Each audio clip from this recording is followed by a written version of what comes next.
Hello everybody. Hopefully everybody can hear me, such as the viewership is today. So, who can hear me? And then if everyone can hear me, we shall begin.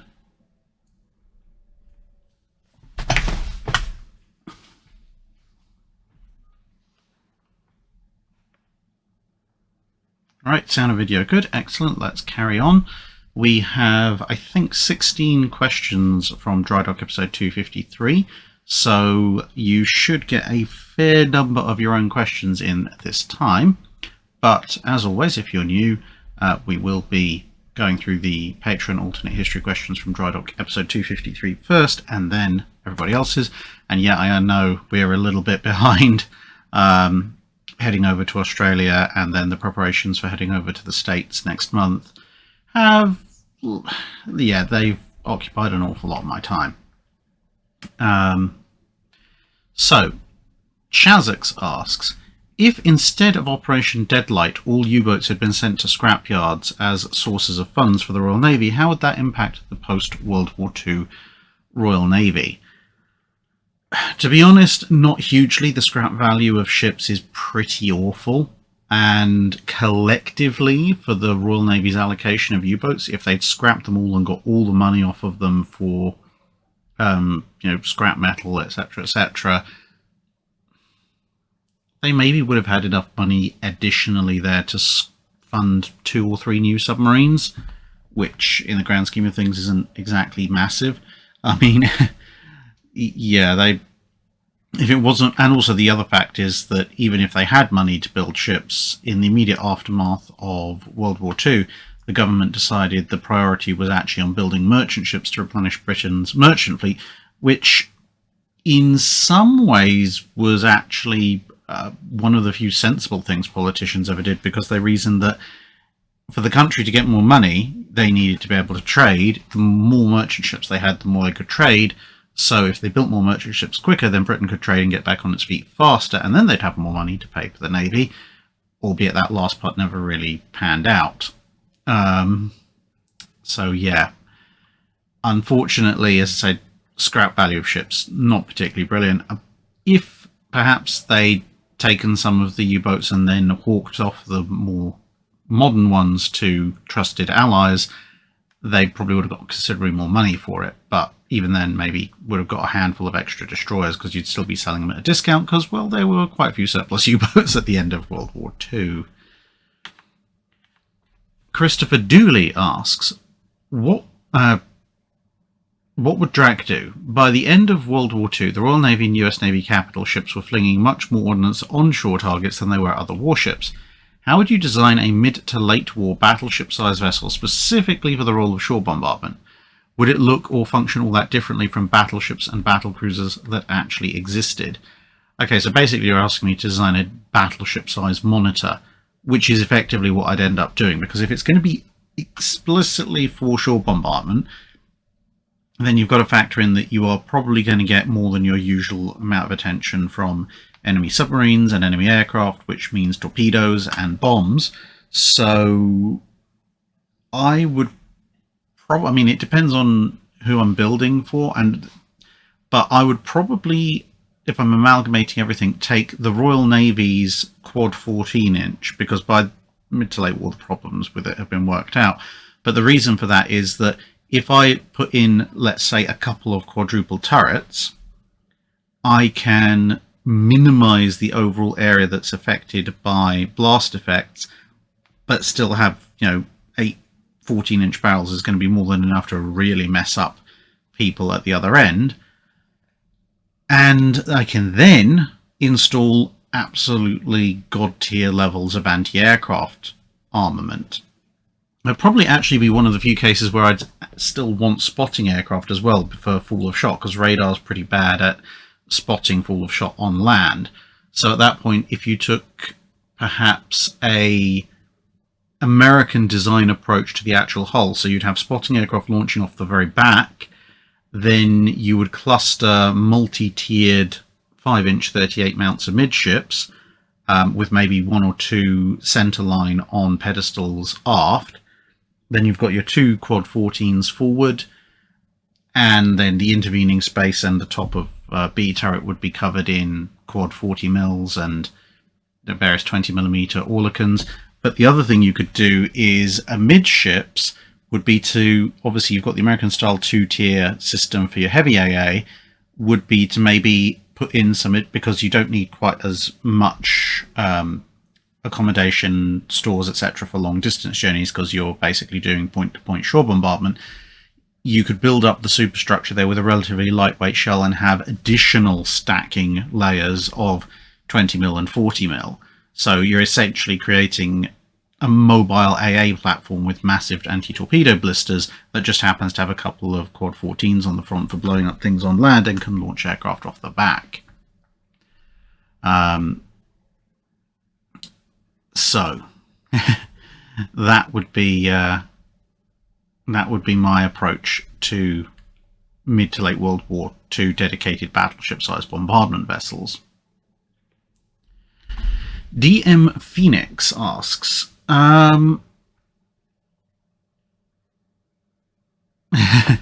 okay, so DM Phoenix, I'm going to have to open this link.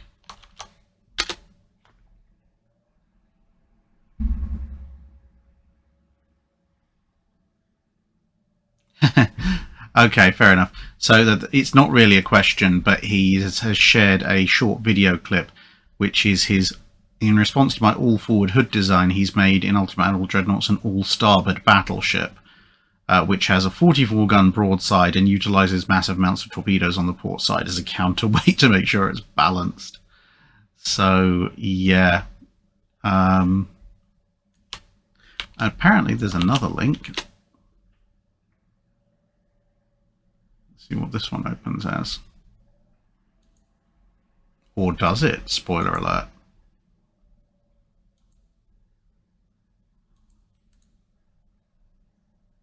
This one does not appear to actually open. Oh well. Sad. Maybe if I open it in a new tab.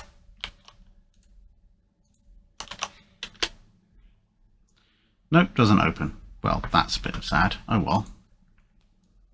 I quite like that battleship. Anyway, Dr. Irrelevant says, have you seen the anime Dr. Stone? No, I have not. What is your opinion of the ship that the cast built, the Perseus, specifically in its original configuration as a motorized sailing ship?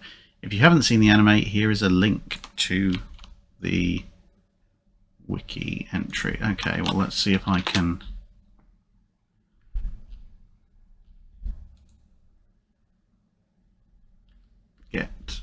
Okay, there we go. Perseus's original layout.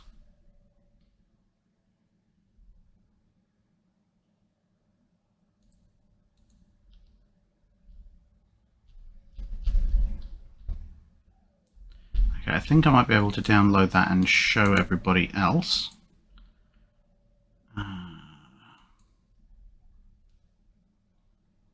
Right, now I did manage to do this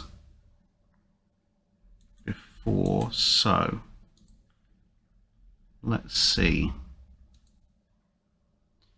if I remove that and I add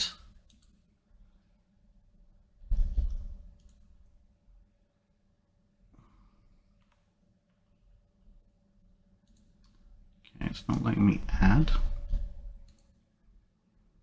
That's probably why.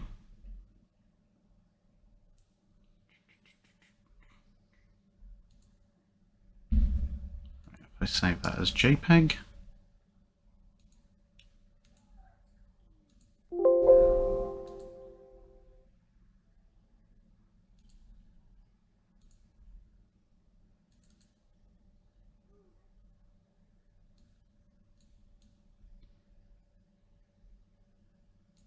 Okay, now in theory, if I switch over to scene 2,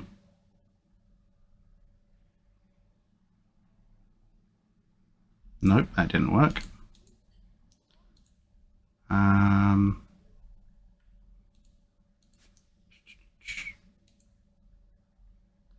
No. Oh. Okay. let's see now if I... Yes, that works better. Right. So, this is the Perseus from the anime Dr. Stone. This is the first time I've really seen it in any significant amount.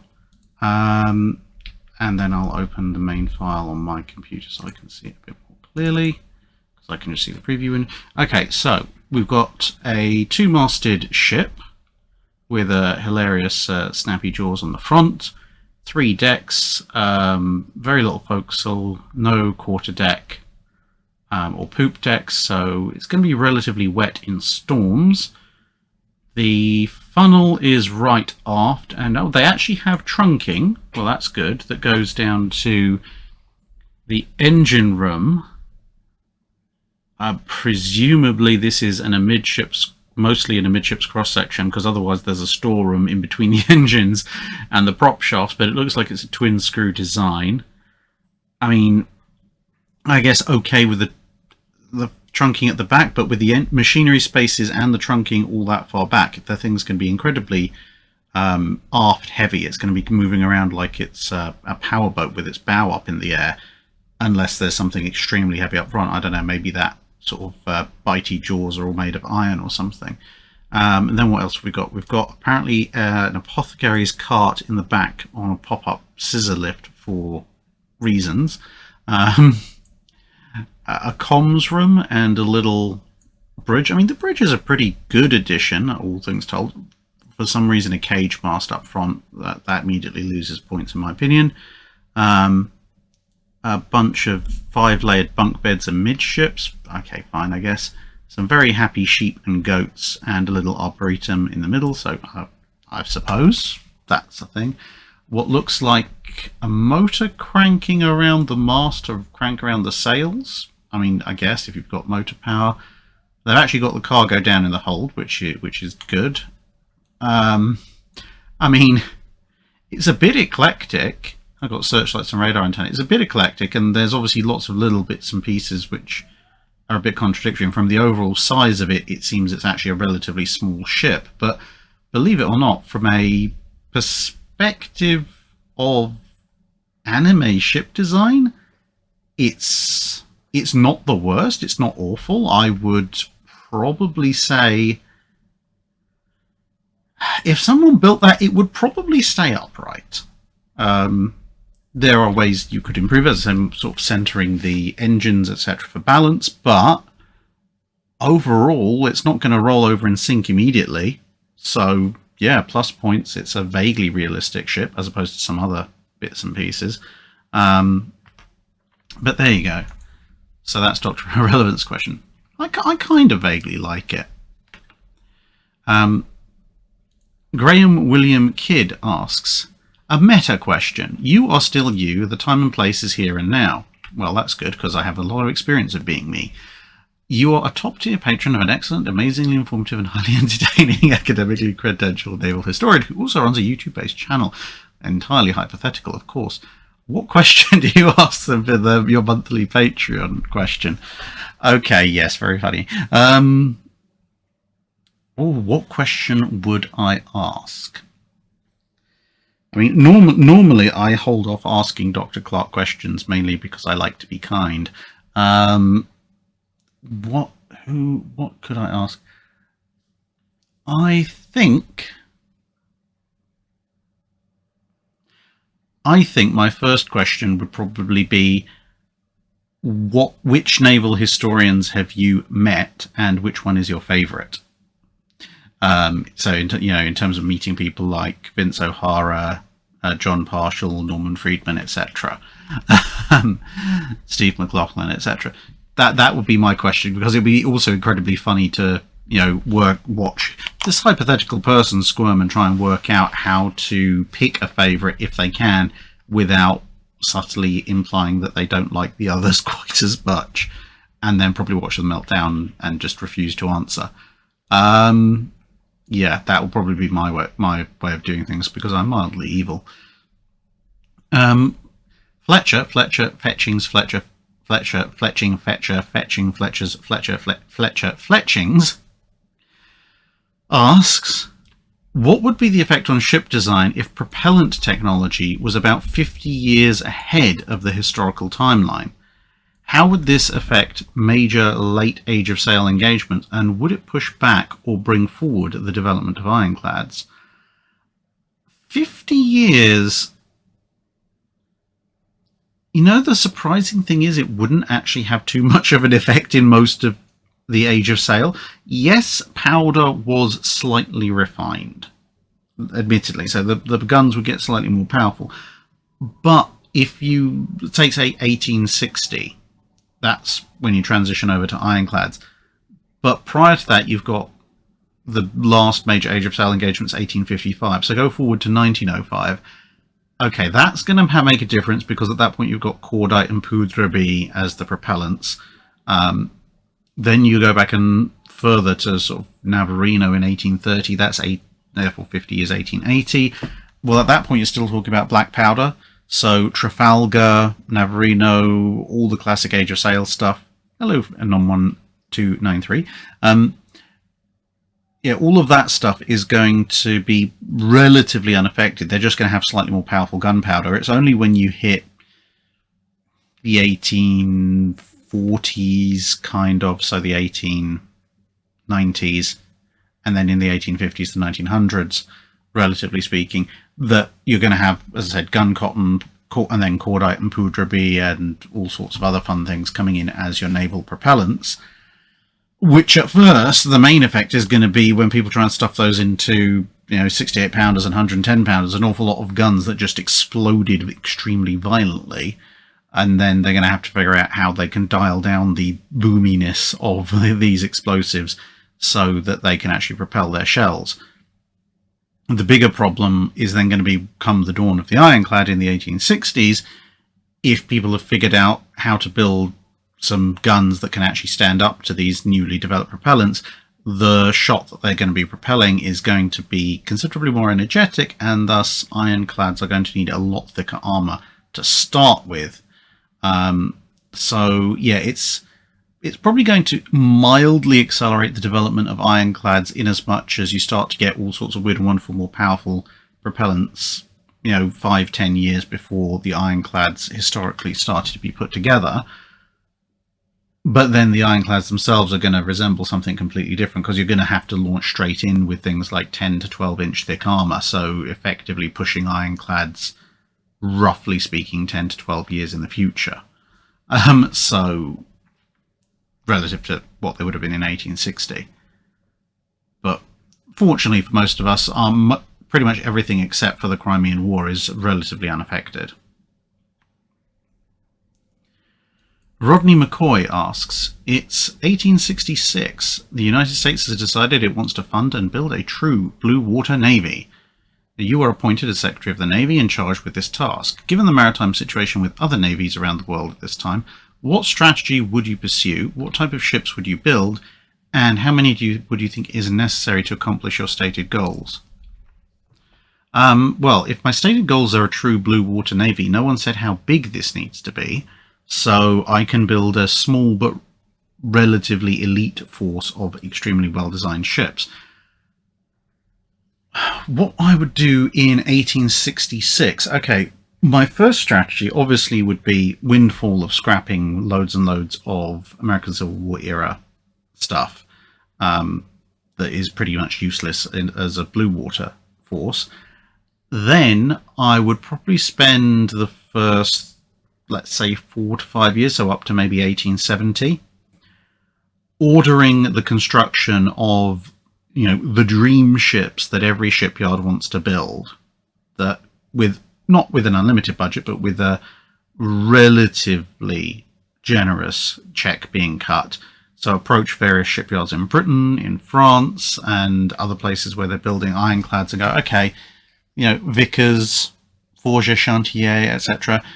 You've got ironclads in you that you really want to build, but the French and British governments aren't paying you for them. Here's a check, build them for me, and fit them with your latest guns, and tell me how you build your latest armor, and things like this. And so I'd get a small squadron, probably like half a dozen ironclads of varying descriptions and designs and sizes, but that would then allow me to evaluate what is currently the best and the brightest of global ironclad design, feed that back into my own manufacturers, who are obviously to a certain degree at this point in the 1860s still catching up with the industrial revolutionary developments over in Europe. And then, having synthesized all those ideas together, I would, and obviously keeping abreast of what's developing on the other side of the Atlantic, because these things are evolving on a year-by-year basis, I would then, in the 1870s, around about the time Devastation and Thunderer are being built, start to commission my own yards to build my own true blue water fleet, which would probably consist of, I would say, given the nature of the US at the time, I would have a small Pacific squadron, a Caribbean squadron, and an Atlantic squadron, or you could call them fleets if you wanted to, probably all centered around, what would I say? I would probably center them around each half a dozen Devastation, Thunderer, Fury, Dreadnought style steam-only, non-mastless ironclads, each ship paired with a essentially early armoured cruiser and a handful of sloop corvettes, maybe 2 or 3 for each of the pairs. That would form a nice core blue water navy that's got scouting forces, it's got commerce raiding forces, and it's got core battle forces, each distributed in a way that people aren't going to feel too nervous about. But if I choose to agglomerate them together, I actually have a very nasty ironclad fleet that can take take on almost anybody in a blue water environment if they choose to get close to me. I might not necessarily be able to go over to Europe and kick them all in the head, but I can deal with pretty much anything anyone can afford to send my way.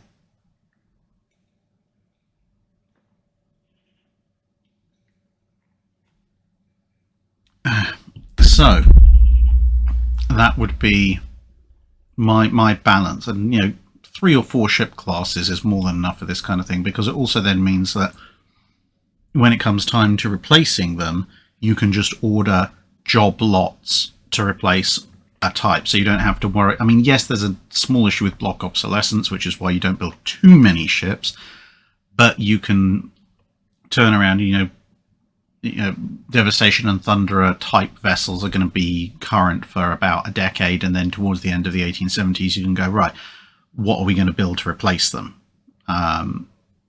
Which will probably be, that'll be the last generation ironclads, and then your next replacement set will be first generation pre-dreadnoughts.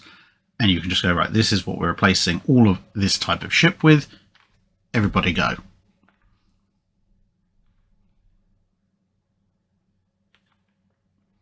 Cringepog asks, HMAS and HMS Australia and New Zealand respectively, so these are the modified indefatigables, are decided to be kept in the treaty era due to the Treasury thinking they'll be cheaper with smaller starting price tags. How would you go about modernising them, and what role would you put them in? Perhaps a cruiser leader. Now, I've discussed this in the past. I actually talked about this quite extensively when I was in Australia itself. And fundamentally, there is a big problem, which is the P and Q turrets, those offset echelon turrets. Very little in terms of proper modernisation is going to be able to happen with them still in place. I mean, you can replace the machinery, sure, and get them up to a higher speed. You can even make modifications to the hull, like the Italians did with the Cavours and Duilios, which will make them even faster still.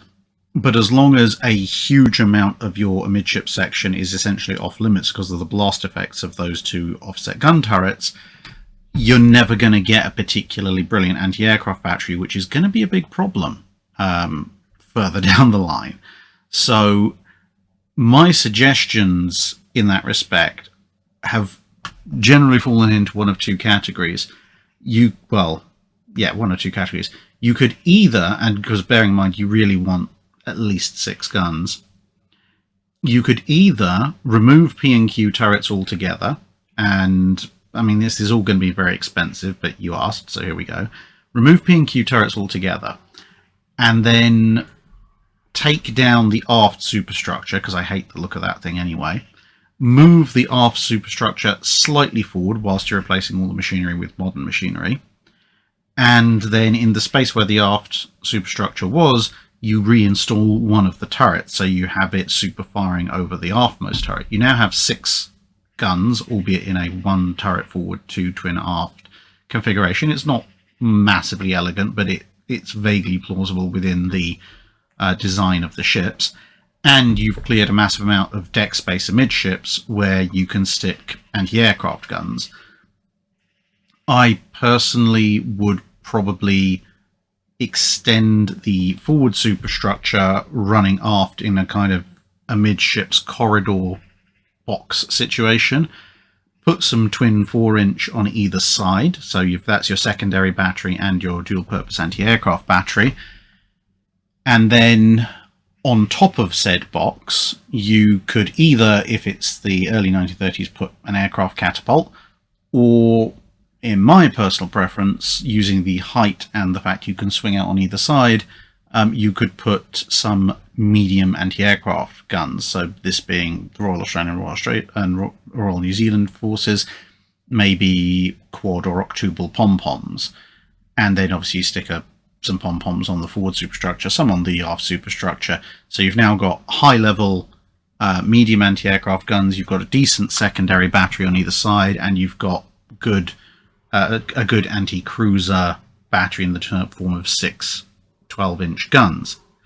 Now, that's quite an expensive remake because you're having to cut into the ship to put in this new amidships turret. The slightly cheaper alternative, again, you'd still take out P&Q turrets, but would also be to remove the fore and aft turrets as well. So you basically scrap completely having 12-inch gun batteries, at which point you could, if you were really clever, invent something like a quadruple 8-inch, because remember, the approximate rule of thumb of drop a gun and then you can go up by 2 inches.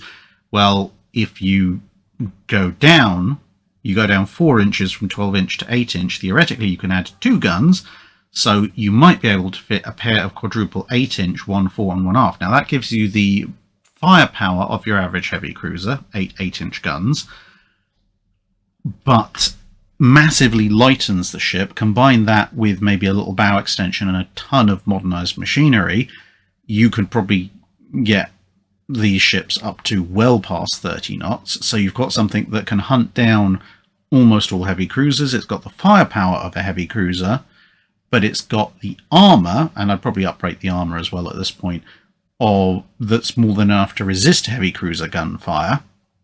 And again, you can fit a ridiculous anti-aircraft battery amidships, or if you really want to play funny games, you could maybe put a single quad 8-inch either aft or amidships if you want, or maybe if you want to do something really cheap, you could put either a like-for-like quadruple 8-inch on all 4 points where they were, so you've still got your P&Q turrets, which would give you a 16 8-inch gun broadside on narrow angles, and more realistically a 12-gun broadside.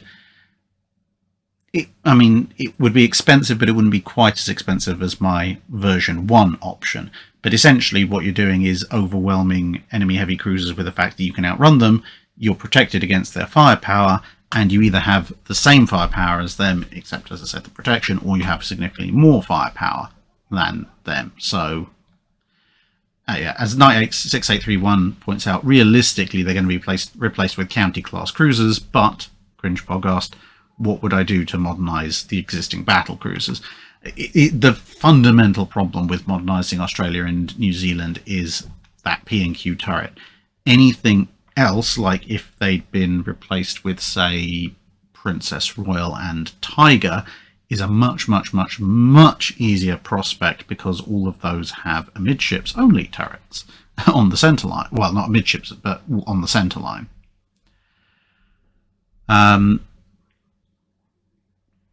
David B asks, I've been reading up on German battleships and battlecruisers in World War I. I had one idea that has been in my mind. What if the German Navy in World War I had upgunned to 13.8-inch super firing in the Kaiser class and 13.8-inch in the König class as well? Okay, so 4 twin turrets or 5 twin turrets. And then gone into super firing turrets in the Moltke class, had Seydlitz turned into a class of 8 12-inch gun super firing, so basically a miniature Der Flinger, then done a 2-ship Mackensen class that jumped in and then jumped into the fusion ersatz York. What effects would this have had on World War II and in particular at Jutland? I can imagine if the numbers had been the same, the battlecruiser fleet would have been rougher handled, even if there was just one of the Mackensens there. However, then the ripple effect is, would the British have accelerated Repulse and Renown and up-armoured them to a 9 to 12-inch belt in compensation? Okay, so that's a bit complicated, but if they moved to super firing turrets in the Moltkes, I don't think that would have changed a huge amount. If Seydlitz becomes a miniature Der Flinger instead of the 11-inch gunship that she does, that's probably going to encourage the British to start up-armouring their battle cruisers a bit. If the Kaisers and Königs have 13.8-inch guns, that's probably the thing that has the least impact, because the Kaisers and Königs only really ever get one major chance to shine against the British, which is at Jutland, and with the best will in the world, it, to a certain extent, almost doesn't matter what guns they're carrying. They're isolated on their own at the head of the German formation, being pounded by the entire Grand Fleet. They're still going to turn and run, and ultimately they didn't hit anything in the Grand Fleet, so you know they could have had 20-inch guns, but if they still have the accuracy they have at Jutland, it doesn't make the blindest bit of difference. If they, however, follow Seydlitz with a couple of Mackensens instead of Der Flinger, then instead of the Der Flingers, then yes, the run to the south between a miniature Der Flinger Seydlitz and 2 Mackensens instead of Der Flinger and Lutzow, that is going to rip into the battlecruiser fleet a little bit more. I mean, it's not like they weren't roughly handled already, but maybe Lion would also go down. Again, you know, well, Tiger took a lot of hits as well, so maybe if these guns are larger, that's going to cause even more damage to Tiger as well as to Lion. But the flip side, of course, is that if the Germans, given that the Royal Navy at this point tended to slightly overestimate what the Germans were building, if the Germans have turned out a miniature Der Flinger for Seydlitz and then they start building the Der Flingers as Mackensens, that probably means that Queen Mary and Tiger are going to be built to rather radically different designs than what they were historically. So if the British do nothing, the casualties in Beatty's fleet are even worse, but the chances are they are going to do something quite significantly different in terms of their own design in response, which in turn is going to mess up the whole scenario, because if you have, I don't know, a 11 or 12-inch belted Tiger with 15-inch guns designed in response to the Mackensens, and maybe Princess Royal, not Princess Royal, Queen Mary is the same, that could change things again, and Renown and Repulse are not going to be built with 9 inches of armour, or well, actually originally built with even less, 6 inches of armour, when there's 13.8-inch German battlecruisers wandering around.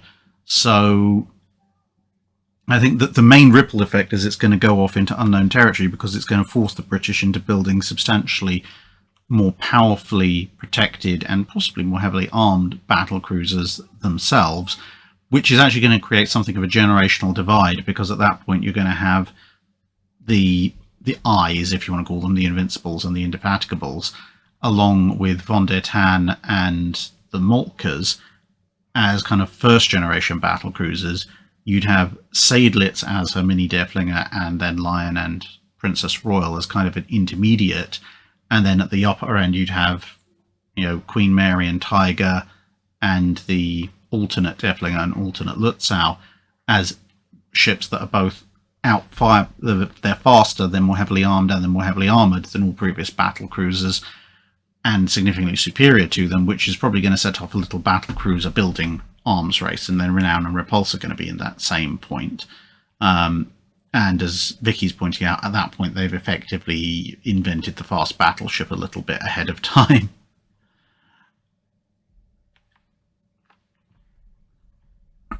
Sam Signorelli asks, if the Japanese Navy and Japanese Army had ever managed to cooperate like adults, as the US Navy and US Army did, MacArthur aside, how much more successful would Japan have been during the war?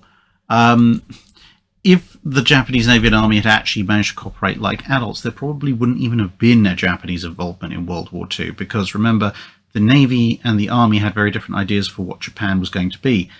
Japan wanted to expand in two separate directions. The Army wanted a future for Japan on the continental part of Asia, which is, taking over Korea, taking over bits of China, etc., etc. And the Navy wanted a more maritime empire, which involved taking over islands and so on and so forth. The Army's shenanigans in China is what got Japan effectively economically blockaded, and that economic blockade included the oil imports, which ultimately set the countdown on the Japanese involvement in World War II. If the Japanese Army and Navy had cooperated, they could have gone, well, hang on a minute, if we have to have one vision for which direction we're going to go, and then decide, are we going to go all in on China? But if we go all in on China, the Navy is basically a glorified ferry service that's going to run out of fuel very quickly. So therefore we need fuel, but that means going after the Dutch East Indies, but that means diverting efforts away from China. So in that case, how about instead of going after China, we content ourselves with Korea, build up our forces, and then go hardcore on our Great East Asian prosperity sphere out in the Pacific, which means we'll have more time to build up our fuel reserves. We'll therefore also, war will cut off our oil imports rather than several months or years earlier.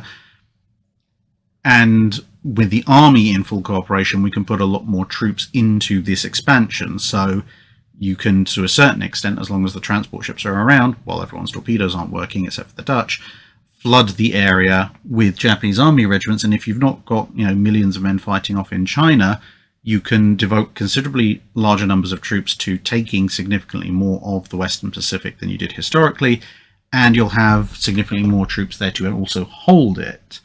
Of course, the Navy still has to supply those troops, so how long that's going to last is another question, but Japan would be much, much, much more successful. It would manage to seize a lot more of the Western Pacific, and once it seized it, it would have considerably more troops to garrison the places, which would make them a lot harder to take back in the later on. Although the Japanese Navy would have, if they're cooperating with the Japanese Army, then perhaps they also get the Japanese Army ships cooperating with them, so they might actually have enough ships to run the logistics. Robert Marmerstein asks, let's set aside never attribute malice to what can be attributed to stupidity for a minute. How did the Axis infiltrate the Bureau of Ordnance? So effectively we're taking a worst case take on the Bureau of Ordnance instead of just a generalized stupidity. How does the Axis infiltrate the Bureau of Ordnance? Well, probably via immigration in the 1930s.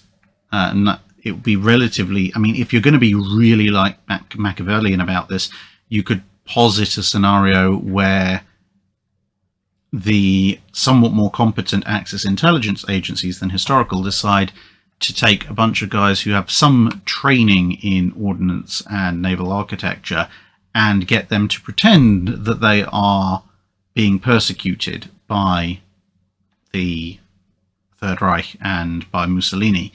Now, much as it might sound odd to modern ears, you can't just have them pretend to be Jewish because, well, a lot of Western countries, including the US, were just kicking Jewish refugees back out again. So, and you obviously you don't want to say, oh, we're communist sympathizers, because that's not going to get you very far in the States.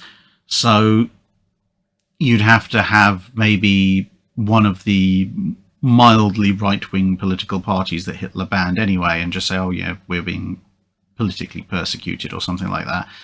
Immigrate to the US, make a big show about, yeah, we don't like our previous homelands, and then use your trained skills to apply for jobs in the Bureau of Ordnance once you become naturalised citizens, and then you can just say, no, nothing needs testing at all, whilst quietly sabotaging all the mechanisms. That would be kind of your absolute worst case scenario, Machiavellian Axis, dumb US situation where the Bureau of Ordnance gets infiltrated. How far have we got? 1, 2, 3, 4. We have 5 more Patreon questions, and then we're on into your questions. Ash the Lego guy asks, Fireship 9000. It's July 1945, and the atomic program is a failure as the gadget fails to detonate in the New Mexico desert. In an incredible confluence of circumstances, an American 4-star admiral that was a guest on the investigation team of the 1917 Halifax explosion and has been briefed on the Saint-Nazaire raid, has been reading a book on British naval history, got to the section on the use of fire ships. He gets an idea and calls in favours with friends on the Joint Chiefs and several senators, and gets Truman's permission to create a port vaporising suicide raid against a Japanese target, including the choice of any ship, regardless of age, condition or history, in the Pacific Theatre, and unlimited resources and manpower for 2 months at Pearl Harbor or San Diego to modify the chosen ship to be able to get through Japanese defences far enough to devastate the target. This admiral turns to you, and it's up to you to make this happen. What is your target? What ship will you use? And what will you use for your big boom? How will you modify it in 2 months to make it able to deliver its payload? And you can use all 1945 era remote control technology to guide and power the ship for a minimal loss of American life. The strategic goals are not only to try and scare the Japanese into surrender, but to trick the Soviets into thinking the atomic program worked, or there's a second secret weapon being fielded, and show up the Army Air Corps to maintain Navy's relevance in post-war funding procurement. Okay. What would I do?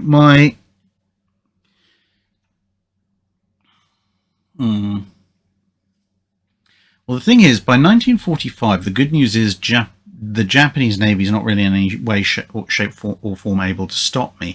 In fact, given that in 1945, especially by summer 1945, you got battleships doing shore bombardment missions on the Japanese homeland's coast, you could almost forego disguise to a certain extent, at which point grab something that can carry a lot of cargo and is relatively expendable.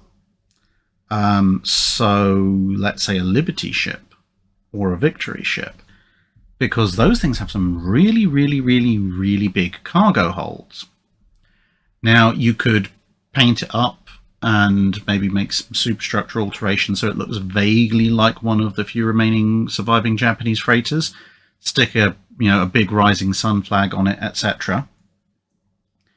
And then wait for nightfall. So what you do is, obviously, you would pack this thing full of as much explosive as you possibly can. So we're talking,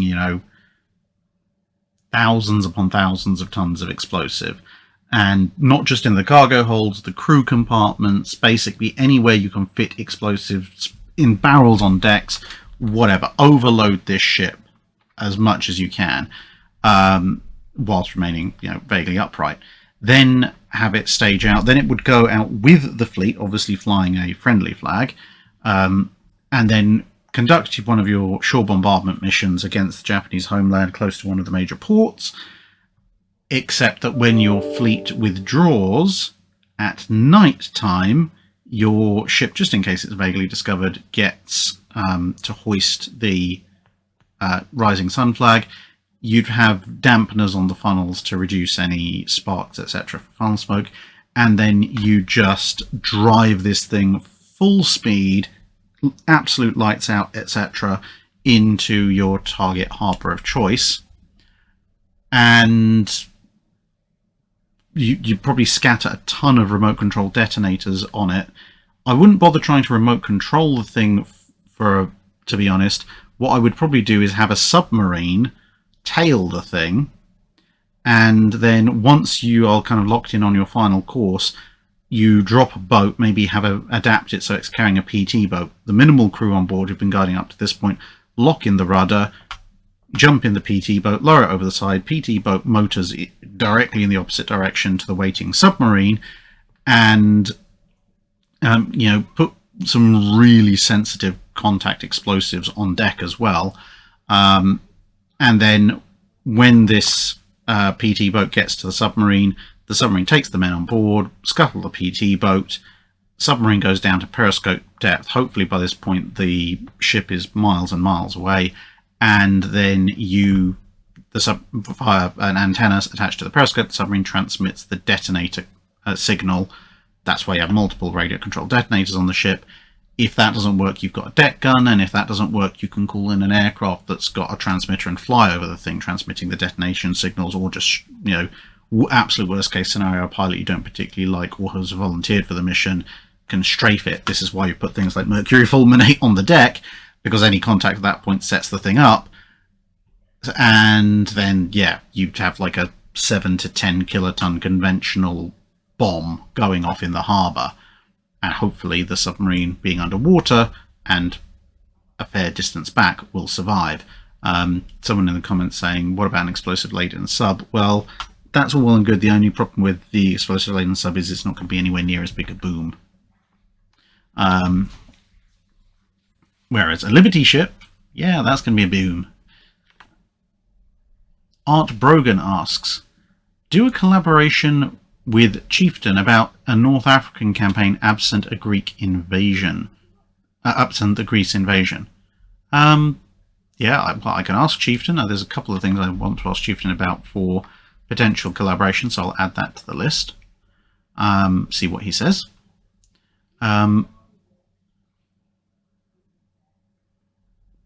Michael Gilson asks, how well would the power plant of a Panzerschiff work as the power plant for a light carrier? As alternate history, this would be very unlikely. The Germans have another Panzerschiff under construction and fairly early on convert it into a Wasp-inspired design. The US Navy has stolen or copied the power plant designers using it in some Clevelands that get completed as Independences or something like that. So it's more of a technical question. So basically a diesel-powered aircraft carrier. It would work. The ship would move. It wouldn't be as effective as a geared turbine set because the diesel power plants at this point are larger and heavier for a given power output compared to your steam plant. So it's taking up more space. So you're going to have less ammunition, potentially fewer aircraft, etc. And of course, limited in speed. So compared to an Independence, the Independence is going to be faster, the Independence is going to have more storage space, the Independence is going to be an all-around better carrier, but a Panzerschiff converted into an impromptu carrier, or for some reason the US has made some diesel-powered Clevelands that get completed as Independences, it wouldn't be the worst thing in the world, but compared to a similar hull with just a standard steam geared turbine set, it's going to be a less efficient vessel, even if it can maybe cruise a little bit further.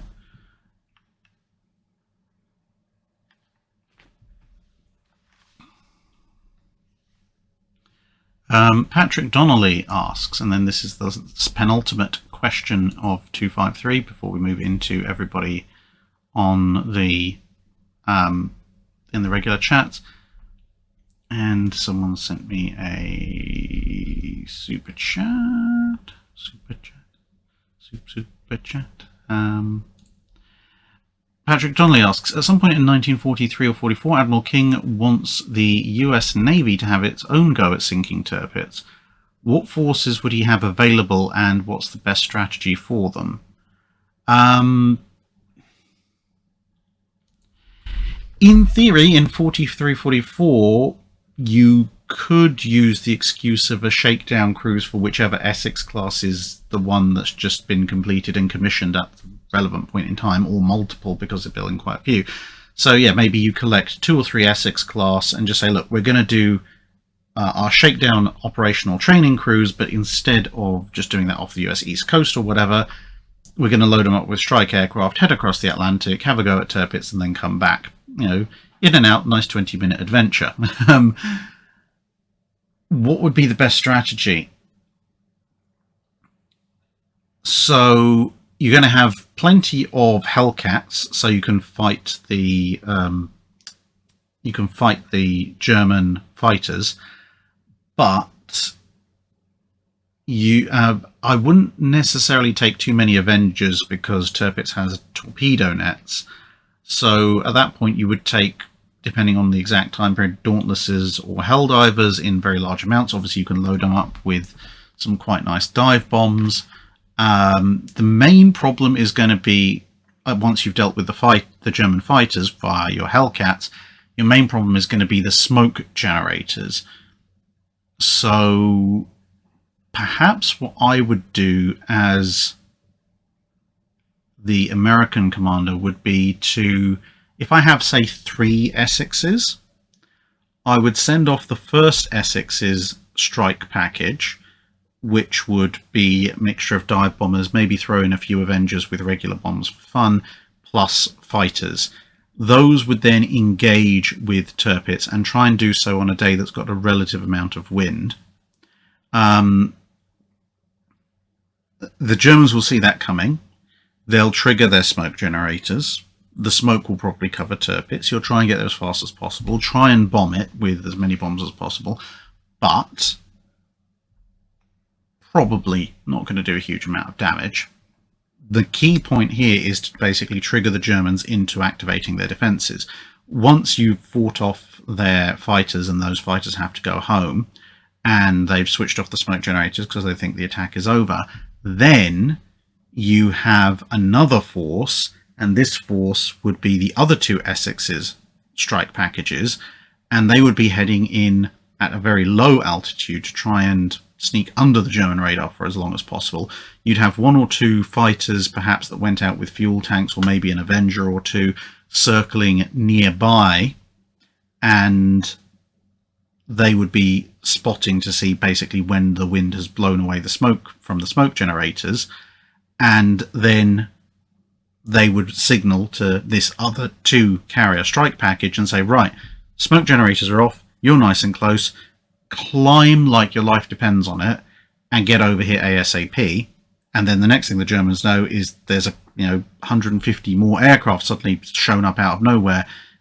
Far too little time for them to go and reactivate all the defences. The fighter defences are pretty much shot because they've had to go home, at which point your fighter escort can dive down and really make sure that things are bad for Tirpitz by shooting up Tirpitz's anti-aircraft gun crews, engaging the shore-based anti-aircraft guns, and maybe even shooting the smoke generators if they can see where they are to minimise any ability for them to turn back on. And then you hit Tirpitz with 60 plus Helldivers. That'll probably do it in, I would imagine. And people pointing out the Avengers can bomb. Yeah, I know the Avengers can bomb, but you're going after Tirpitz. You're going to want the 1,000-pounders. A bunch of 500-pounders, unless you're going for like a German Mediterranean strategy where you're using 500-pound HE bombs to further suppress the defences before you hit them with the AP bombs. Yeah. And then our last Patreon chat question. Switch374 asks, USS Texas BB-35 cost just under $6 million in money back then to build. If it was known that it would serve through 1945, then be a museum ship, and a benefactor provided a sum of money to make it last better in this role, how would you change or improve the design of the space's hull and superstructure to improve it in this role, keeping within the technology of the time and prioritizing based on cost? What could you do with $250,000 or up to $1 million? Okay, so basically we're modifying Texas whilst it's under construction in a way that would make it last longer as a ship, very long term, going forward as a museum ship. Okay, first things first, probably get the deck armor in as a uniform piece of steel rather than a laminate. That may be a little bit difficult to pull off because most of the time the deck armor is just a standard layer of deck metal with armor on top, but that laminate has caused, as you would have seen in the video I did on the interior of Texas, a number of structural issues. So if I can at all possibly do it, I would have a nice thick single thickness armor deck. That'll remove that problem. I can't do anything about the torpedo blisters because in 1914 the torpedo blisters aren't fitted. I think the only other thing you can do at that point is make the hull plating maybe a 1/4 inch thicker or so. Now all of this is going to add weight to the ship, so you're going to have to find some weight savings elsewhere to offset that.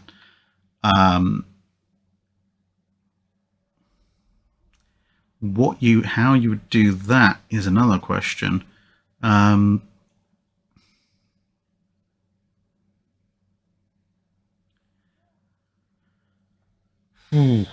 Where would you make efficiencies? I mean, I suppose considering that people were thinking about, you could go slightly ahistorical and maybe insist on torpedo blisters or bulges being built onto the ship from the start, and that would offset the additional displacement. You'd probably have to up the engine power as well, though, to get that whole thing through the water a little at the design speed. But in theory, yeah, basically with the money that's in question, the two main things you'd want to do is a monolithic armor deck and increasing the thickness of the hull plating, because the thicker the hull plating is, the fewer areas are going to rust through and the longer it's going to last. And that, I believe, is all of the Patreon questions. So relatively few for Drydock 253. So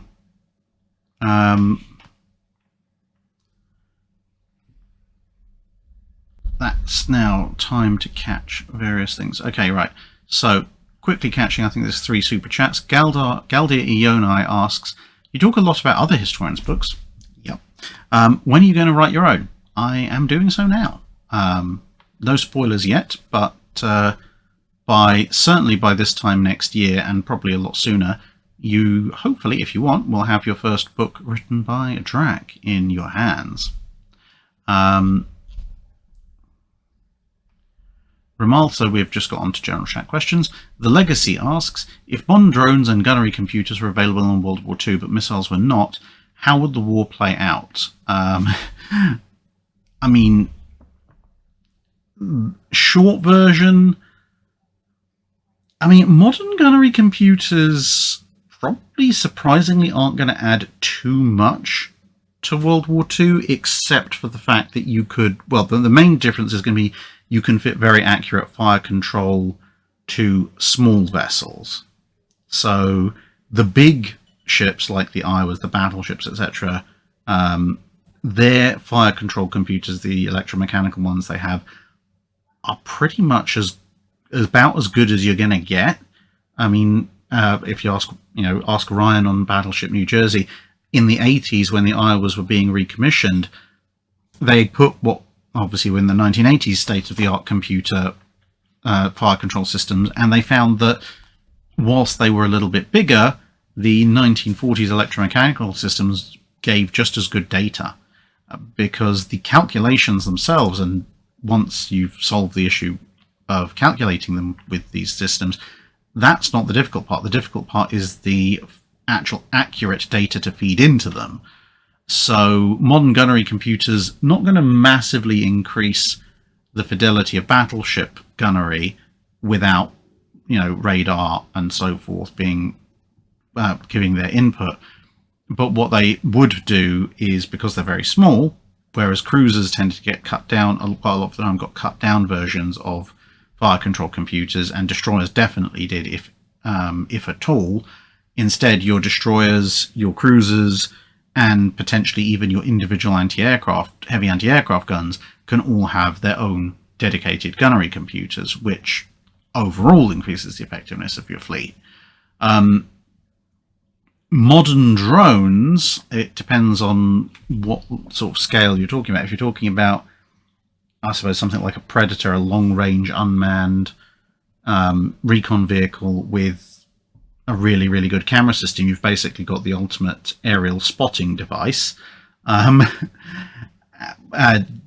if you're talking about little quadcopters and things, then obviously that's good for general small recon. So special forces operations, spotting fall of shot in shore bombardments, things like that. But essentially, it's just a higher capability and slightly more expendable way of doing aerial reconnaissance and fall of shot spotting, which is what some manned aircraft were doing early in the war generally, and later in the war mostly for shore bombardment missions.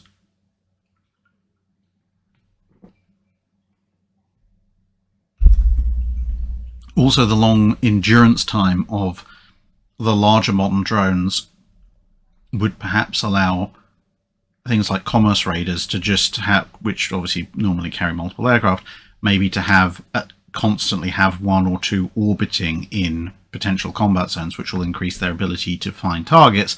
But simultaneously, the ships that are hunting commerce raiders could have several of them out continuously orbiting to hunt the commerce raiders.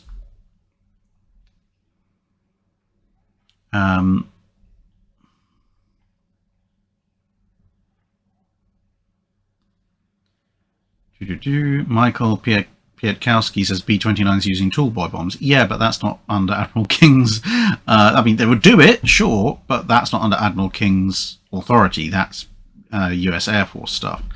What's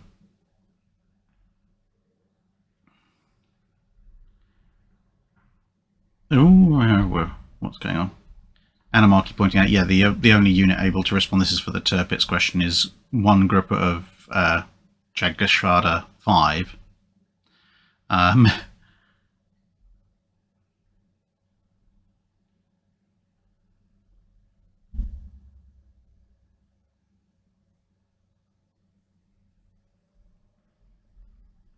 John Doe saying one benefit of attacking with both dive bombers and torpedo bombers is to force the enemy AA guns to spread their fire. Yes, in theory, but if the Germans have torpedo nets on Tirpitz, they're going to know that those torpedoes probably aren't going to have any effect. Plus, under my theory of the second wave has all the Hellcats going in, strafing and suppressing, you probably don't need to worry for much longer about the enemy anti-aircraft guns anyway.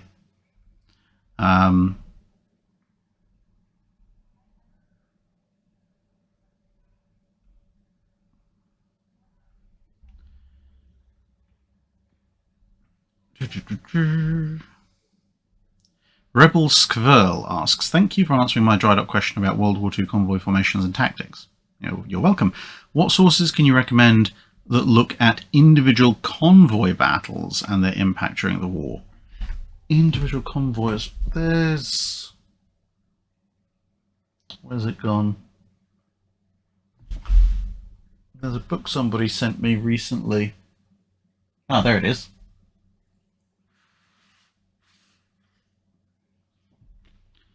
Convoy KMF-5 by Dr. A.D. Chessel, The Torpedoing of the Troop Ships, Strathallan and Cameronia.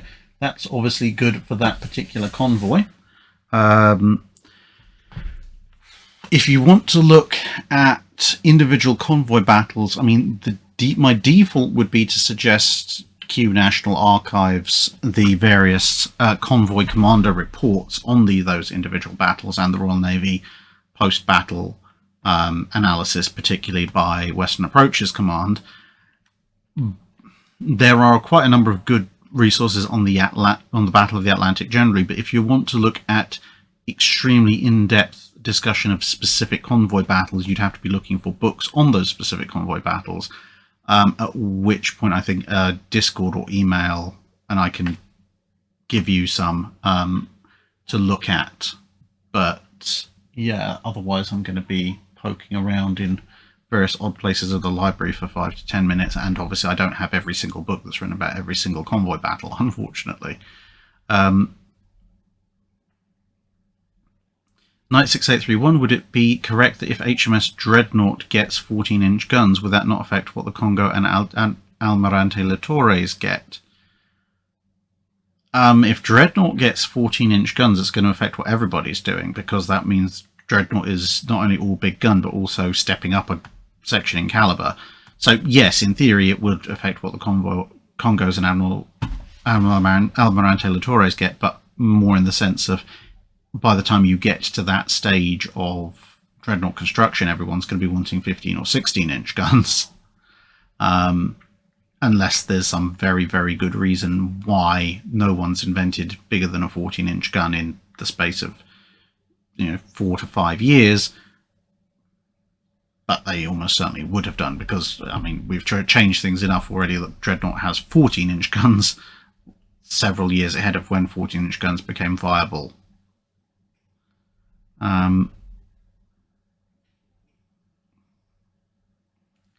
Gregory Wright says, which publisher should we watch? That's also spoiler alert. But let's just say it's a very well-known publisher that happens to be affiliated with me, or I'm affiliated with them, one way or the other. Versus Arch says, will you sign your book as Drac or your real name? I've actually got to ask them that. Ideally, I think I would actually prefer to have the authorship listed as Drinkinfl, both because A, more people know who I am by that name, and B, whilst I'm not as precious with my real name as I used to be — someone's car alarm's going off, I apologise, mainly because nowadays obviously I work for myself, so if you want to phone my workplace and tell the director I should be fired because you disagreed with something I said online, well, congratulations, I'm the director. I will have a serious conversation with myself about my behaviour, but I will probably not choose to fire myself because I like my work,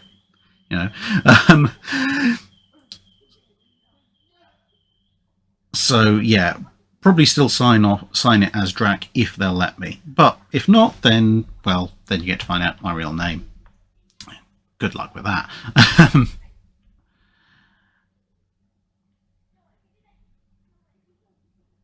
Alex asks, where do I go to become a Patreon member? So in the description, the video description section of any videos on YouTube, there is a link to the Patreon, or I think it's just patreon.com/Drinkinfl. Let me just double check. Yes, it's just patreon.com/Drinkinfl. And yes, before anyone asks, a follow-up to Versus Arch's question, if you do want signed copies, there's probably some way we can arrange that. Anamarchy History asks, is that a Thunderchild coat of arms behind you? If so, where do I get one? Yes, well, there's actually 2 Thunderchild coat of arms. So this was actually done, the 3D printer done by a subscriber of mine, actually. And he made them. Initially he was asking me, like, what would they look like? What would a Thunderchild coat of arms look like?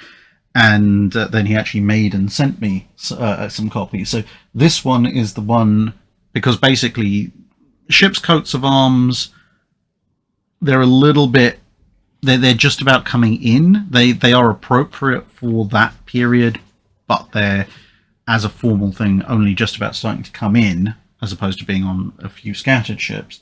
So we kind of retroactively designed this one for the actual Thunderchild from War of the Worlds, which is obviously referencing the manner in which it died. So obviously it couldn't have that before it died. That Thunderchild has ad ultimum as its motto, and then this one is a hypothetical successor, 20th century successor Thunderchild, which obviously is a bit more complex, draws on a few other themes, and has the motto of Defensor Imperii.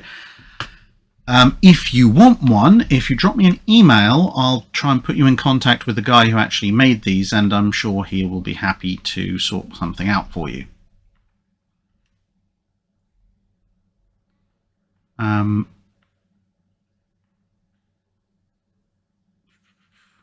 So Todd Webb, unfortunately, I am a little bit behind. So this is for Drydock 253, and let me just double check the listings. So we've got Drydock 253, which is the one I'm answering the alternate history questions for now, and then we've got there was 253, there it is, and then we've got 257. So Drydock episode 257 is another live stream I need to do. That was July's Patreon questions. So If your question was in the July Patreon thread, then that's going to be a live stream probably some point next week. And then, of course, this weekend we've got another one coming up.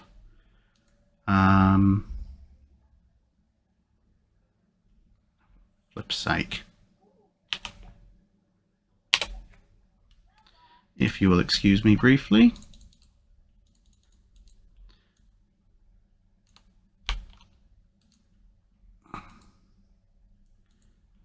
That wretched supposed rights management company that caused me to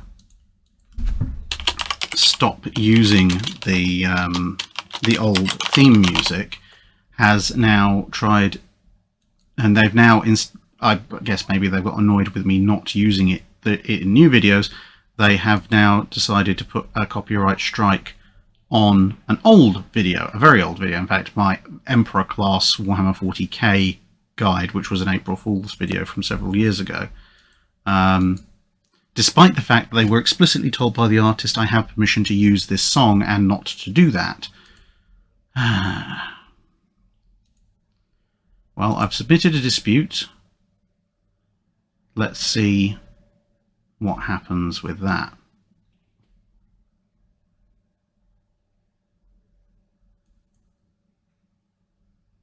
Oh, and they've hit, and for flip's sake,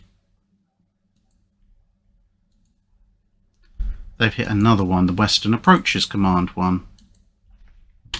Excuse me.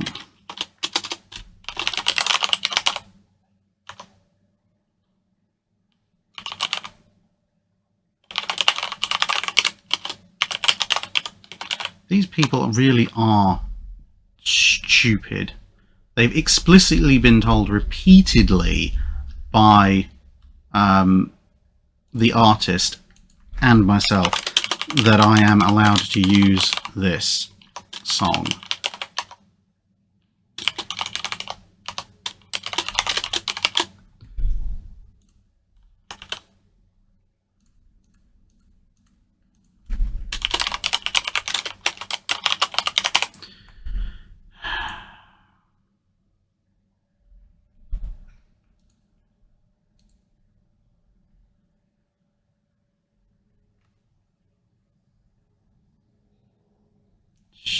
Stupid people.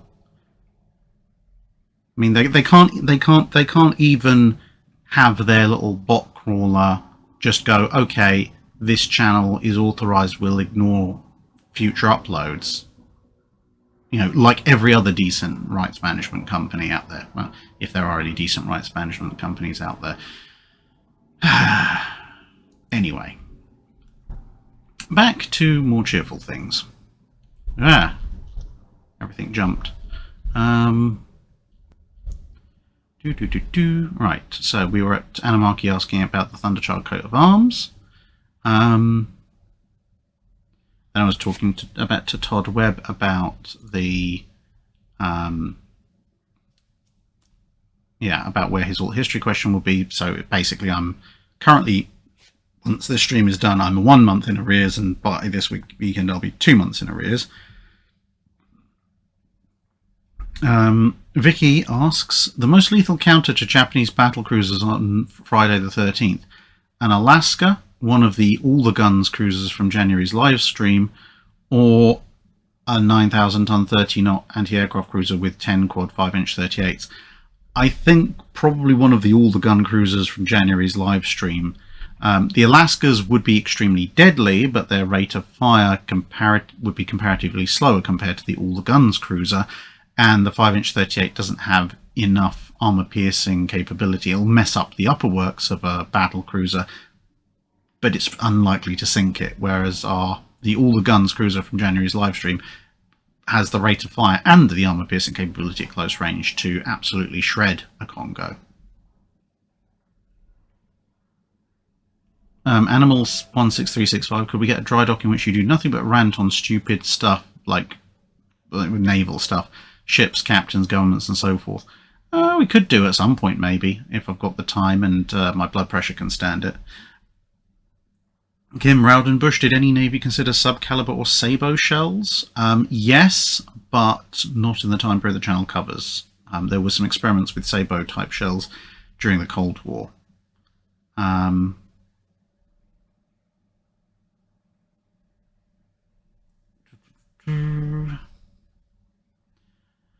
Sapper Ninja says, missed most of this due to the Earth being spherical. Yeah, I apologise.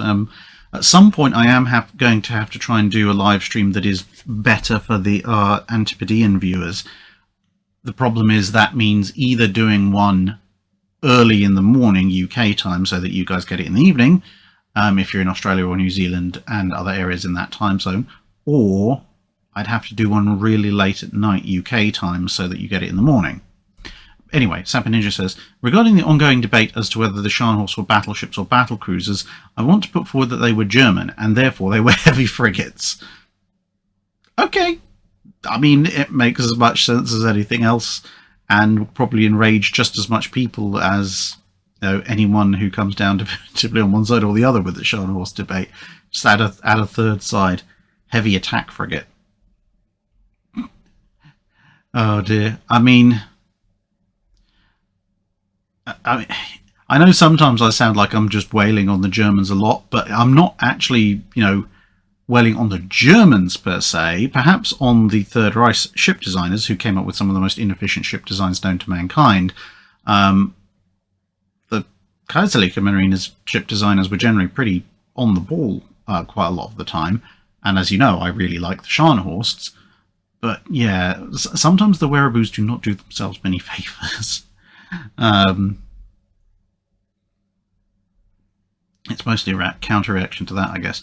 Galdia Ionai asks, which of the major navies in the time covered by the channel would you say is the most historically cursed? And why is it the French? Yeah, I mean, the French in the time period that the channel covers really do get the short end of the stick a lot of the major navies. I mean, to be fair, there is one major navy in this time period that gets the short end of the stick even worse, and that's the Russian Navy, because, well, as we know, the Imperial Russian Navy had a laundry list of issues to deal with, and then it got Sovieted, which gave it even more issues to deal with. Many of them were gulag-shaped.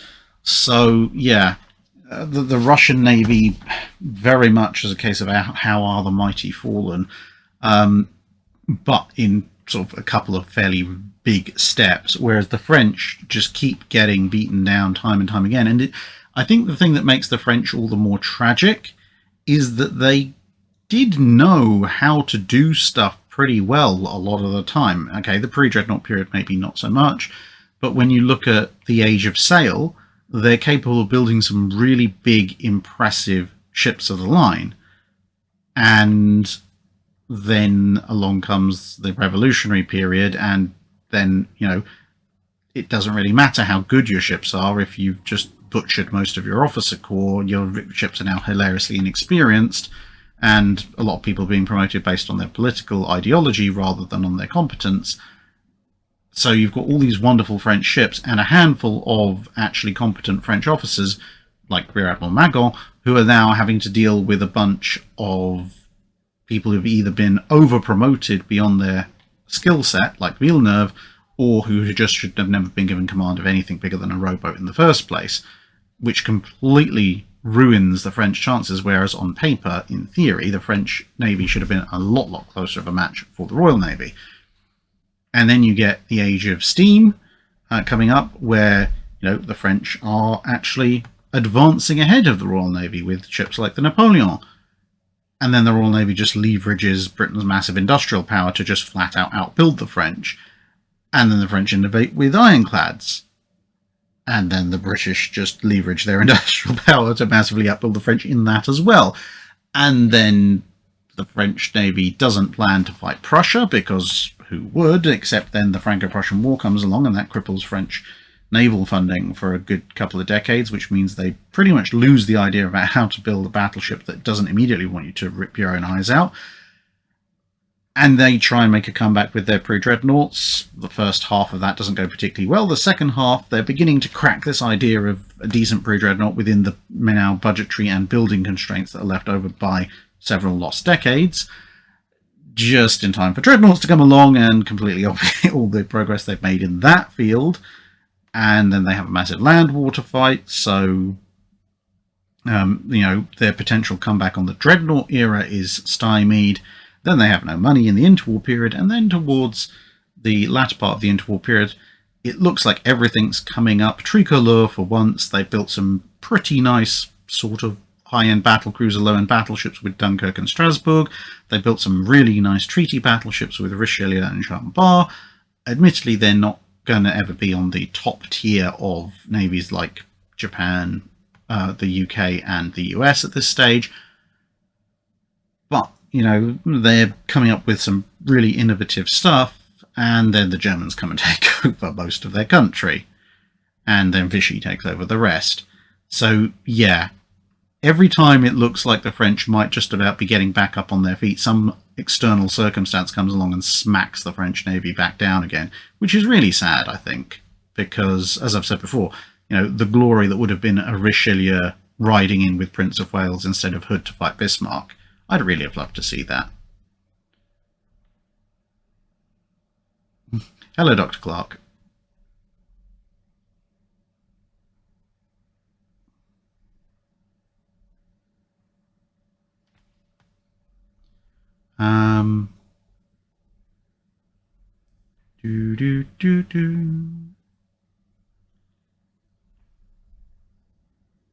Everybody's chatting in the chat, which is good.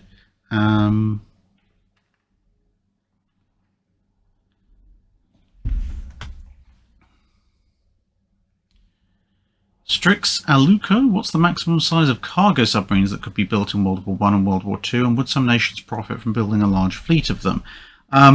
Profit, I don't know. Theoretically, the cargo submarines that were built were pushing the capability of size. When you look at the Deutschland cargo subs in World War I, now admittedly you could build a little bit bigger than that when you look at something like the K-class. If someone wants to build a bigger, fatter K-class as a cargo sub, well, good luck to you. I suppose there'll be fewer crew on board to get killed. And then you look at the I-400s that the Japanese put together. Again, you could make sort of fatter versions of those as cargo subs if you're not so obsessed with high speed. But, the I-400s were really pushing the limit of what was feasible with, or practically feasible with, submarines in terms of length in World War II. So, yeah, K-class I-400s, that's kind of your lengthwards, but you could probably get a lot more volume by just, as I said, making them considerably fatter or multi-hulled. But the thing is, cargo subs, they're never going to transport enough cargo for their cost to make particularly great profits, unless you're doing something like smuggling low volume, high value goods like rare earth metals or something, tungsten and things like that. But even then, if you're using a cargo sub, you're probably using it because your commerce otherwise is interdicted, at which point if you put a small fortune in tungsten on a cargo sub and some lucky Flower class corvette catches it, that's a lot of money down the drain. Joris Amalan says, it's 1944, you're tasked with destroying one of those massive U-boat pens. How would you go about it? Well, assuming I can't just use tool boys, which is historically what was done, that might be a situation that calls for a kamikaze sub, at which point you take some old clapped out submarine, pack it full of explosives as much as humanly possible, and maybe attach an X-craft. So absolute minimum crew, get an X-craft just attached to the back of it, and sail into a U-boat pen if you can sneak in, maybe do an air raid on the place to distract everybody, and then ground the thing at the entrance to the U-boat pen, everybody jumps in the X-craft, set the timer, run away very fast, or as fast as an X-craft can, and then boom! That'll probably put a dent in the thing. Shattered Reality, what's your view on the Lion-class battleships? Would there have been a better choice over the King George V? Yeah, obviously. They're an evolutionary iteration on the King George V's. If they could get the 16-inch guns working, yeah, having Lions instead of King George V would be a flat-out better upgrade. Michael Kovacic, I think, asks, how many 8-inch guns could you realistically fit on a Scharnhorst hull if you could drop all the 11-inch and 6-inch guns and leave only 4-inch heavy AA, and would it be useful? Well, German turrets are a little bit larger, so you got 3 11s, triple 11, quad 9. You could get a comfortable quad 8, so you could get 12 8-inch guns. I mean, maybe you could aim for a quintuple, possibly, if you pack things in a bit close, but I don't think anyone ever made a successful quintuple turret. I mean, yes, I know there are sextuple turrets on some of the Tillmans sketched in, but no one ever managed to get one of those working either. So I think, realistically, quad 8s on the main guns, main gun parbettes, so you've got 12 guns there.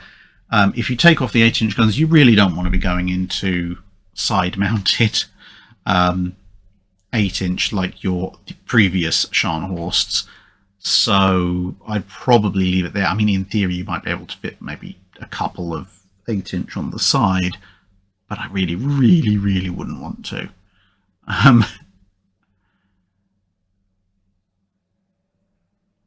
Arnold Wu asks, what do you think of the Japanese Ki, Amagi, and Tosa class fast battleships? How do you think they would fare against contemporary designs in other navies, and which do you think was best? Well, Ki and Amagi... Well, Amagi is a battlecruiser. Tosa is a battleship. Ki is starting to blur the lines between them. They've all got pretty good amounts of firepower.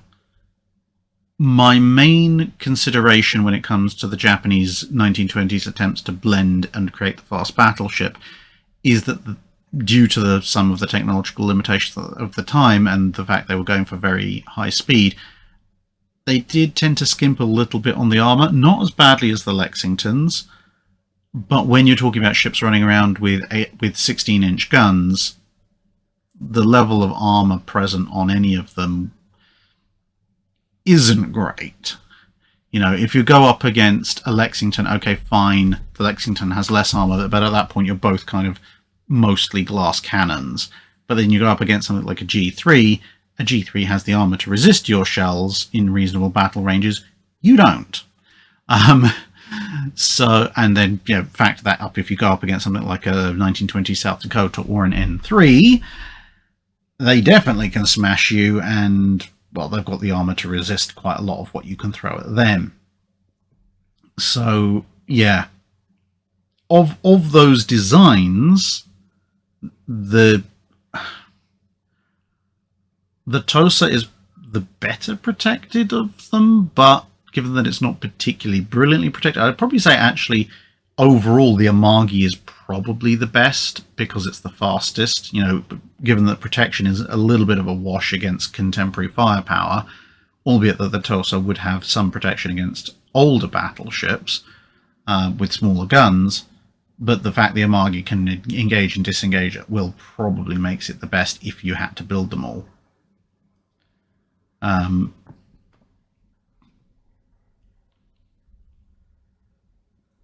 Royo asks, did the Ottoman volley gun concept, many barrels surrounding a main barrel, have any merit to it in the Dreadnought era as an alternate to secondary batteries? No, because quite how you would load those smaller guns surrounding the main guns, yeah, I don't even want to think about how you'd manage that. Also, the ballistics would be completely off, because if you've got multiple small guns surrounding a main barrel, they're all going to be aiming in the same direction with the same elevation, but the smaller guns aren't going to shoot as far, and you probably want those secondaries to be pointing, especially, you know, you want them to be pointing fast and in multiple directions if you're being attacked by torpedo boats, which is kind of the antithesis of the main turret. So no, it's not really got any merit to it in the Dreadnought era. Maybe a multi-barrel secondary that's, you know, some kind of Gatling 4-inch in and of itself might be an interesting thing to consider, but no, if you're going to wrap secondary barrels around a main barrel, no.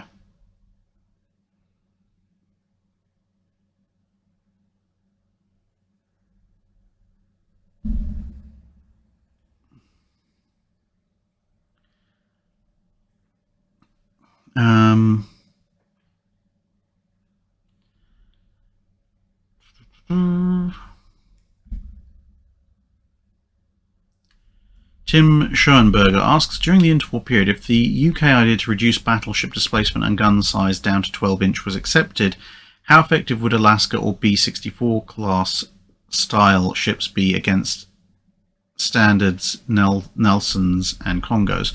Well, the thing is, the Alaskas and B-64s are actually considerably larger than what the UK was actually asking for as the maximum this reduction, because the UK was asking for 12-inch guns, okay, fair enough, but they were also asking for a reduction to 25,000 tons, which means the Alaskas are coming in 5,000 tons over that, at which point, well, you're not going to get an Alaska on what the British were ultimately suggesting. You might get a slow Alaska, which would be, you know, maybe a 25 or 23 knot ship, possibly, on 25,000 tons.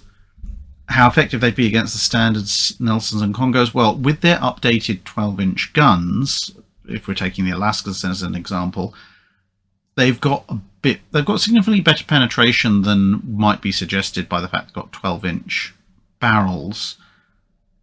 Against the Congos, they'd be okay as long as the Congos chose to fight them, because as I said, you're not going to get the speed on 25,000 tons. But if the Congos do fight them, an Alaska could go toe-to-toe with one.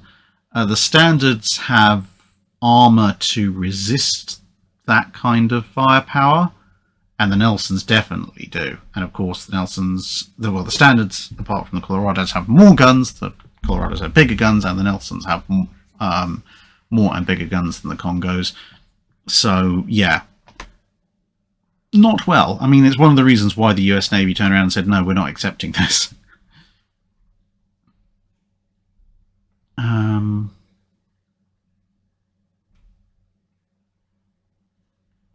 Commandant Galileo had design D of the Admiral class gone up against Bismarck during Denmark Strait. How would it have performed?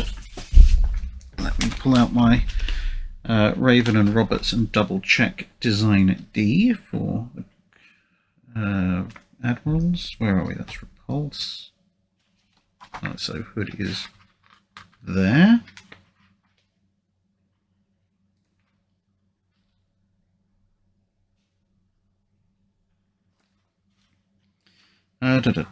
Design D. 40,900 tons. 9 15-inch guns. Okay, this is the 3 triple design. And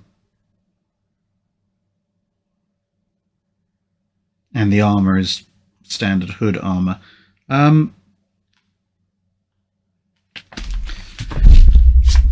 Well, you've got an extra gun, which is good. Perhaps more importantly, you have 6 guns forward. Now, 6 guns forward and only 3 aft, as opposed to 4 forward and 4 aft, means a greater preponderance of your firepower is forward, and that means you've also actually, weirdly enough, got the same forward salvos as Prince of Wales.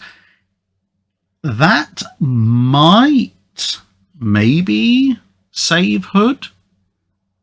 Not, I mean, the armor layout's going to be the same, but you've got a couple of options for Hood not having to constantly make 20-degree turns and maybe boring in at a more direct angle, which would obviate the shell hit that she actually ended up taking.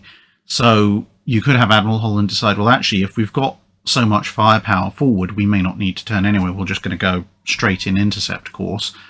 Or, bearing in mind you've only got 1 triple turret aft, you could, if during the design process, if it's set back far enough, you might have better overall firing arcs for it. So you might not need to turn as much to open up those arcs, which again is going to change where Hood is. So, and then obviously she's throwing lots of shells downrange. So it might save her. It might not save her in total, but it certainly would almost certainly save her from the specific circumstances of her destruction.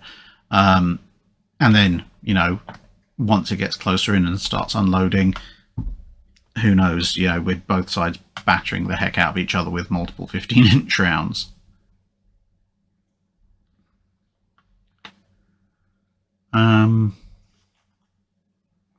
David Cragseth asks, it's generally recognised the UK Victoria Cross has a higher standard than the US Medal of Honour. If USS Johnston DD-557 was a British destroyer, do you think Captain Evans would have been awarded the Victoria Cross? Definitely. I mean, you can compare Captain Evans with, say, the captain of HMS Glowworm. Captain of HMS Glowworm got a Victoria Cross for what he did, and I'm not saying that the captain of HMS Glowworm was any less brave or courageous than Evans, but Evans certainly met the standard for a Victoria Cross if that had been HMS Johnston. Nick Trains 22, have you ever considered doing a history of important naval ports? Portsmouth, for example, is synonymous with the Royal Navy. Yes, so I've done Chatham, and at some point, yeah, I'd love to do Portsmouth. The only slight problem is that a lot of ports, naval ports, are still active in some way, shape or form. Portsmouth very definitely is. So, I mean, I can go up to World War II without revealing anything particularly substantial, but going out to get photographs of the layout as it is at the moment would obviously be a little bit problematic without a lot of permissions being signed, etc. And it is a fair degree of research that needs to be done, because you have to go back over hundreds and hundreds of years for some of these big ones. But yes, you know, I've done Chatham before. Certainly at some point I'm sure I'll cover Portsmouth, Norfolk Navy Yard in the US, and so forth.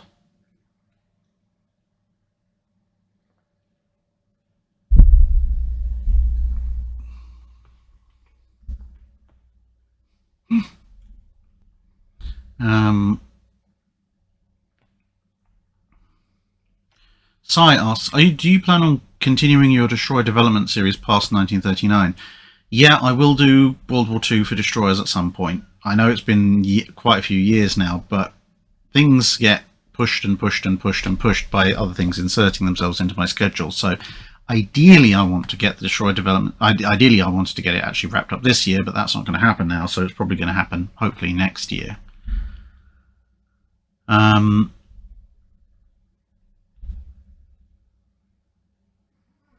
Christian Franzen, I think, asks, in the Silent Hunter games, you as captain decide what upgrades to install on your ship. How much say did captains really have in what upgrades their ships got? And how did this differ between eras and navies?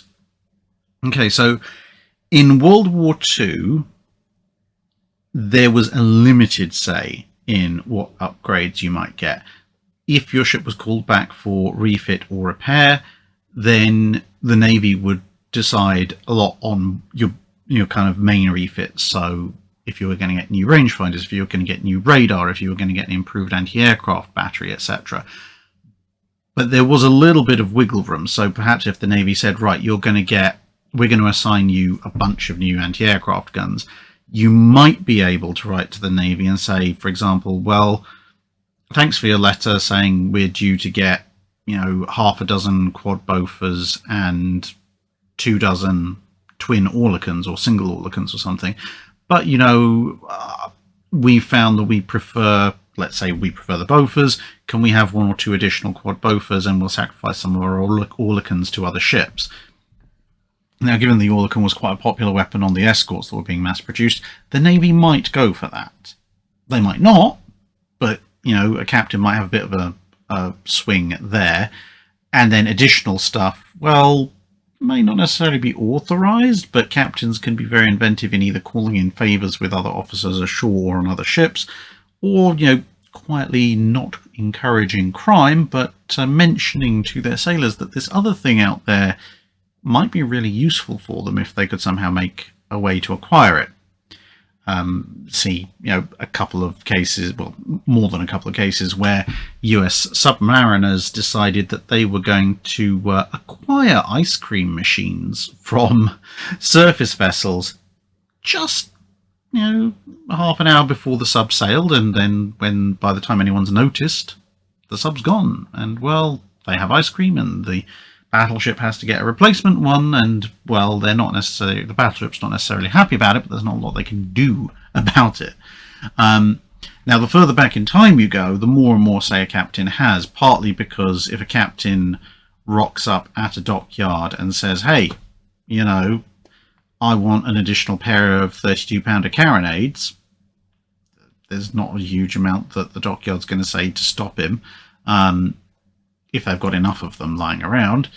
And also, you're getting, the further back you get, the further you get to a point where captains tend to be individually wealthy, either because they're nobles who've been made captain because of their nobility, or because they get paid a lot, or because they get a lot of prize money, at which point they're also able to afford just to, buy upgrades themselves if they want. So, for example, when I was doing the bit about the Harrison clocks, the Harrison timepieces, you had some Navy-issued chronometers, but if the captain was well off enough, he might buy a couple of his own. That's a very definite upgrade to your navigational capabilities. So, yeah, as a broad thing, the further back you go, the more authority the captains have about what upgrades their ships get. The more organised, more regimented things get, especially by the 20th century. Captains can still pay for minor upgrades or request variants, but their overall ability to decide exactly which upgrades they get is a lot more limited.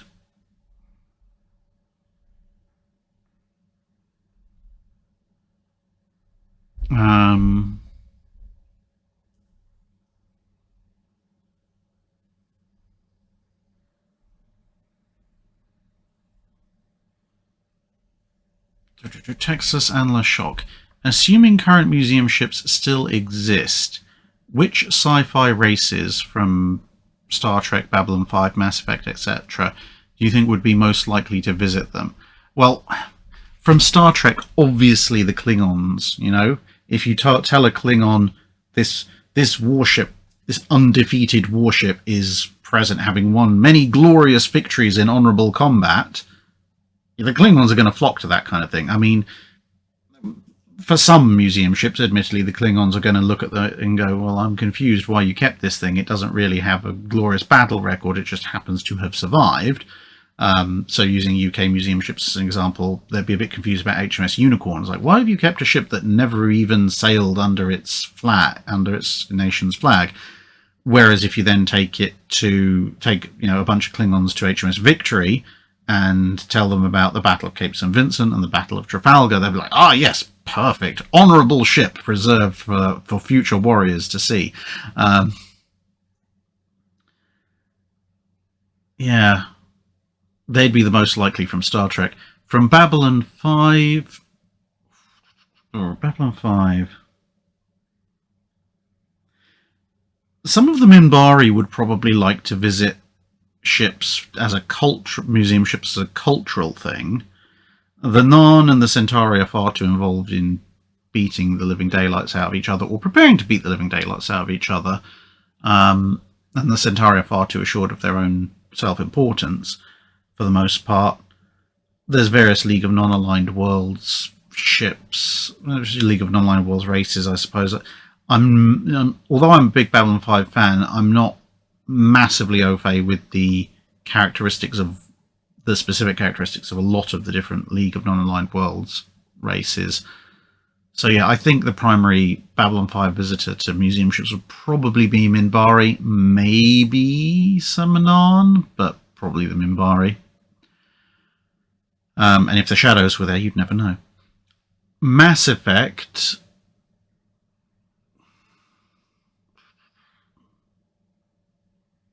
Turians and Krogan, if they ever let them off. If you find a Krogan that's been let off of Tuchanka.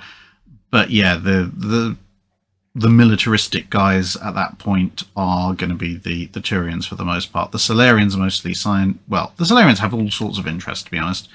But the Solarians have a short enough lifespan. I can't see them randomly going off for cultural stuff. The Asari, I mean, again, the Asari might go for it from a cultural perspective, but I think the Turians have more of a draw.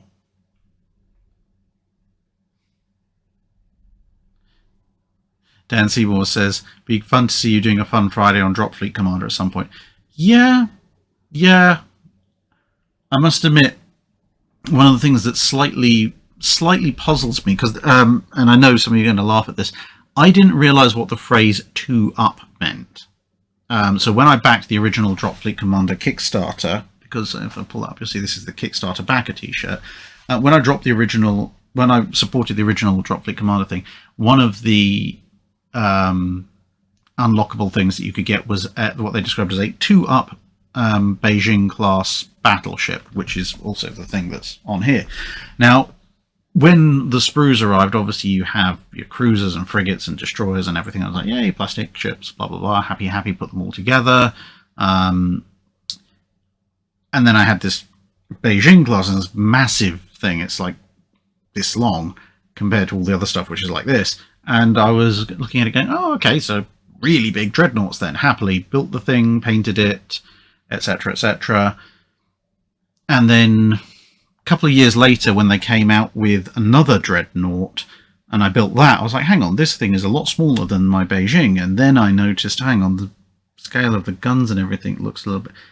And it was only several years after I actually got the model that I realised what the 2 up meant. It's like 2 times the size of what it would actually be on the field, or 4 up, or whatever it was. Anyway, basically a lot bigger than, or a lot bigger scale than everything else, which was a bit of an amusing moment for me. But yeah, at some point it'd be cool to do a Drop Fleet Commander thing, especially since it is kind of the spiritual successor to Battlefleet Gothic in a lot of ways.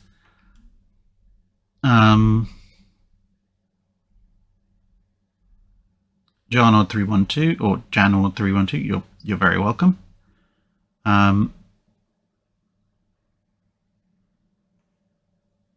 Simon Chandler says there's a Mars reference in the Top Thunder Child crest. Yep, very likely. Yes, of course there is. Yeah, just looking at it.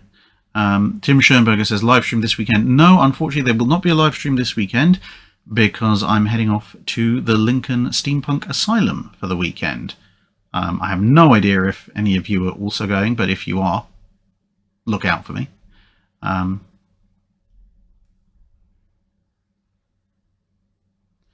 Yeah, I've just got up to the bit of the chat where people are talking about that DRM company. Yeah, so basically the issue is that the original artist who does the music, they do copyrighted music that rightfully they want to protect, and they also have a bunch of music that they've released specifically as non-copyrighted royalty-free music, and they explicitly say on the, where the YouTube, they have a separate YouTube channel, or a couple of them, for that music, as well as SoundCloud and Spotify accounts and everything, and they explicitly say in those, these tracks are copyright free, you can use them as long as you put a link in the video description for your stuff. And so what the artist has done is to stop people pirating the stuff they want to keep copyrighted. They've brought on, or I think, looking at this DRM company's website, probably been approached by this DRM company saying, look, we'll manage your copyrighted music and keep it protected. But then I think what's happened is this DRM company has then gone, oh, right, well, we're just going to put copyright strikes out on everything that this artist has ever published and claim a bunch of money from it. I mean, I had some email conversations with them initially when they started hitting the videos the first time round, and they were pretty rude, pretty brash, and didn't actually seem to understand. They were just like, no, we're in charge of the copyright now, so we've decided that actually you need to pay a license for this music. And I was like, no, that's not how it works. You're a rights management company. You don't get to decide what the artist has said is and isn't copyright. And eventually I had to get the original artist team involved, and they obviously had some line with the DRM company, and they managed to get them to back off, but it didn't last. It was a bit annoying because admittedly they did stop striking until recently. They stopped striking pre-existing videos, but then they whenever I uploaded a new video, they would strike that video. I'd then put in a dispute and say, look, I've got a license, and although that was annoying, they did release those when I said, look, here's my license, we've had correspondence. And actually I've got a standard text in Notepad that I just had to copy paste into all of them. I said, look, you've already been told about this, can you please just make the change to your system so that this channel is recorded as having the license, the same as any other decent DRM company would do. They didn't, but it was an annoying thing that I would just like, okay, fine, I'll live with it because I like the music. And then more recently, a couple of videos were put up a couple of weeks ago, and they did the same, put in the dispute. They then rejected the dispute, so I had to then go to an appeal, and the next stage from that is actually getting full-on copyright strikes on your channel. I then went back to the original artist team and said, look, this thing's happening again, can you tell them to knock it off again? Except this time round, for whatever reason, the artist team were a lot more standoffish and kind of like, oh no, we can't interfere with these copyright guys, etc. At which point I was just like, well, okay then. Fortunately, the appeals were released, but I was like, I can't risk this again. And now they're, now they're going back to their old habits of randomly trying to hit old videos. So it's not fun. But fortunately, I have an array of new options, and well, the next few videos are going up with the track that's on the North Carolina design video this week. That's going on through to this weekend's and next week's videos, and then when I get back from the asylum at the end of the month, I will poll everyone and go, look, which track do you like the most, and should I have a separate track for the 5-minute guides and a separate track for Wednesday videos? So yeah.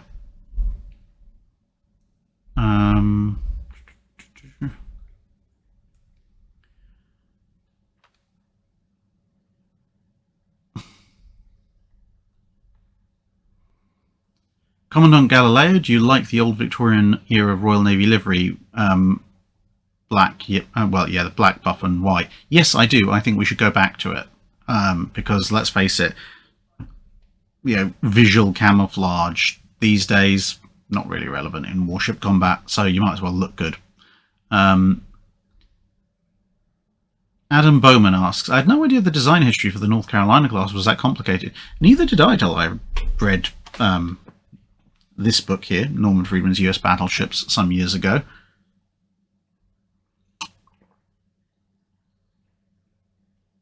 But it makes a lot of sense once you read the book, especially when you read about all the various hang-ups that the US Navy's design teams had. Like I said in the video with this thing of like, we must have X percentage of the waterline armoured.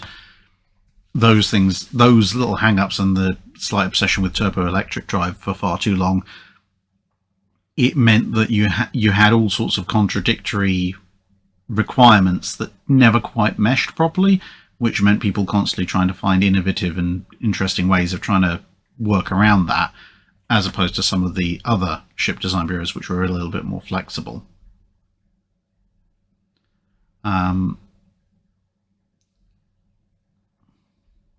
HMS Verdun asks, does your 30-knot hood, assuming no modification bar that speed and 4 triple turrets, causes big change in the Washington Treaty, and how? Okay, does your 30-knot hood cause big changes in the Washington Treaty, and how? Right, okay, so basically if hood is built at 30 knots with 4 triples, would it cause big changes at Washington? Probably not. I mean, that hood would be considerably more powerful than the historical hood, but the indications were basically that the US Navy was happy to write that off, where not quite, no matter how powerful Hood was, but almost no matter how powerful Hood was, they were prepared to just go, you know what, for the sake of just getting this treaty signed, we're going to equivalent it roughly to a Colorado and call it quits. Albeit that is, the existence of Hood is why the Royal Navy was only allowed to build Nelson and Rodney, not 3, because if Hood hadn't existed, you would have got 3 Nelsons to match the 3 Colorados. I just noticed the light levels were going down a bit, so I've stuck the background lighting on.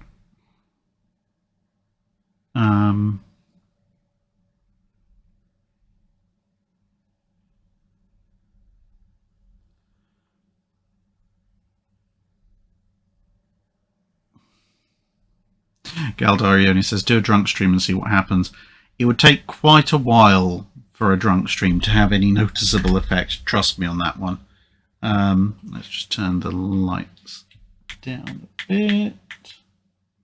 There we go, that's better. Connor Crowley asks, any strongly recommended more technical reading regarding American World War II shipbuilding mobilization?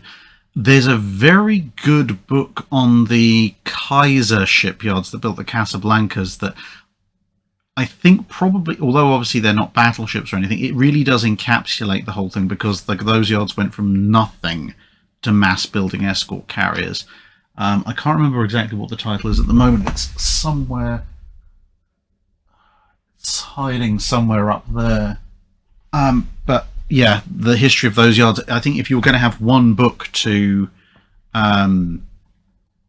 give you a good feel about how quickly and rapidly and extensively the US mobilized its shipbuilding, that will probably be the one.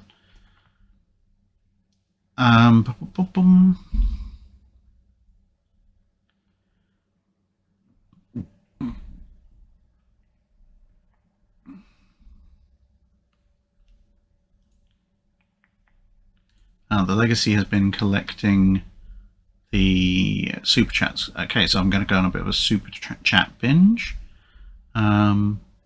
Generic YouTube user asks, thanks for all the videos and history stuff. Oh, thank you very much.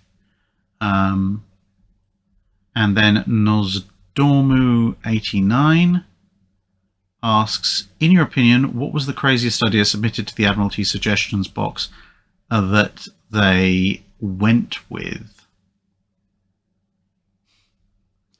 Well, considering that it was Fisher's suggestion to build the Courageouses, and Furious, I'm not necessarily sure that technically counts.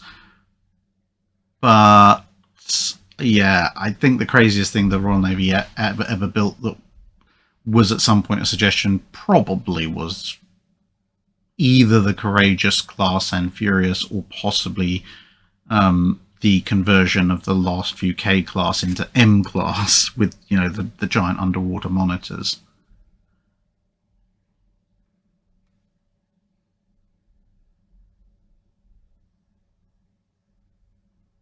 BR Class 47, why does USS Eldridge have many odd misconceptions about her, especially ones which include her being damaged and ending up in some odd place when she actually ended up in Greece and was used there till the 1990s? I think Eldridge was the one that's supposed to be used in the Philadelphia experiment. I think I've mentioned before in a previous Drydock, my gut feeling with Eldridge is that it's a game of Chinese whispers based around degaussing efforts, you know, where someone's seen, I mean, if you've ever seen a degaussing rig, it does look a little bit kind of, you know, the best thing. The shipyard that you see occasionally in Star Trek, that first debuts in Star Trek the Motion Picture, that the Enterprise is in, that kind of very sort of almost scaffold-like shipyard, degaussing rigs look very much like that, except at sea. So they do, in World War II, I can see entirely how they would look a little bit otherworldly. And then if somebody mentions, well, this is supposed to make the ship invisible to mines, magnetic mines and torpedoes, well, it doesn't take many Chinese whispers to lose that last bit, and this weird array covered in, you know, draping cables and everything with that needs a lot of power is supposed to make the ship invisible, and it kind of runs from there.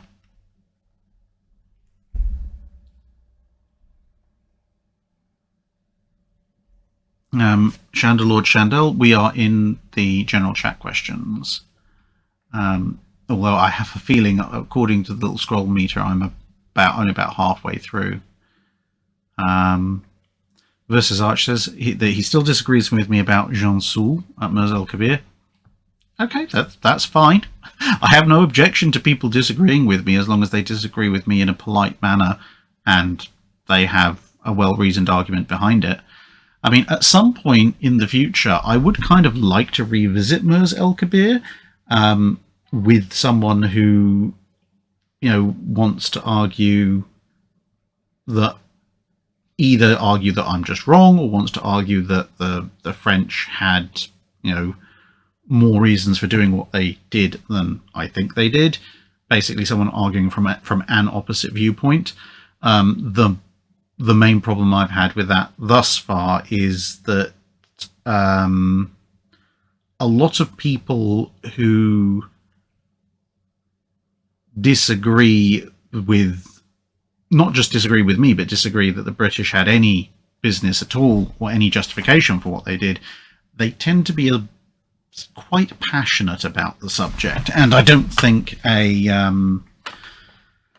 collaborative video where we're trying to politely discuss the rights and the wrongs of Mers El Kabir that has somebody just going off on a massive rant either against the British or against me because I have a different point of view to them is particularly productive.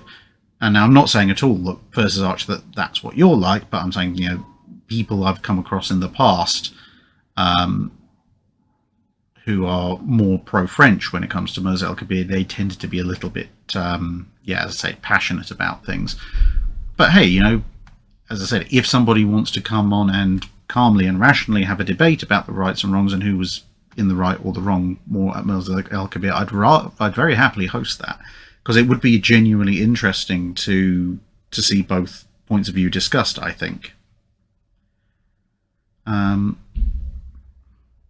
Commandant Galileo, had Nelson lost Trafalgar or missed it, is it likely the French would still be unable to invade Britain?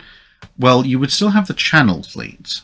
Bear in mind that Calder's fleet had fallen back to the Channel, and you have essentially Duncan's fleet that had won Camper Down with a few reorganisations in the Channel. So it wouldn't necessarily be that the French would be unable to invade Britain, but they still have some fairly large obstacles in the way. Plus, of course, the fact that by the time Trafalgar is fought, Napoleon's already given up on the whole thing as a bad idea and is planning to head off to invade Russia, which turned out to be an even worse idea, as it happened.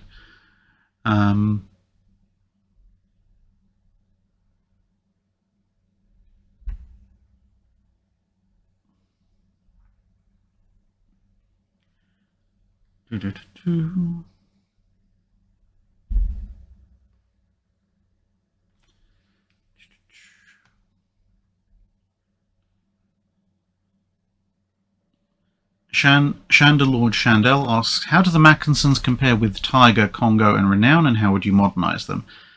Well, their main armour is substantially better protected. Firepower-wise, it's all a little bit of a wash. Speed-wise, they do pretty decently for speed. In terms of modernisation, it would be obviously fairly standard. Replace the machinery with modern machinery to get a bit more power, get them moving up to a bit of a higher speed. Replace the casement guns with, you know, single or twin-mounted dual-purpose weapons. The main battery is pretty much fine, can stay as is. And maybe look at reorganising the armour scheme a bit to give them a bit more deck armour, take off some of the extraneous outer plates that's part of the distributed armour. The Mackensons are actually a relatively easy upgrade path, to be perfectly honest, unless of course you do like a full Renown style rebuild.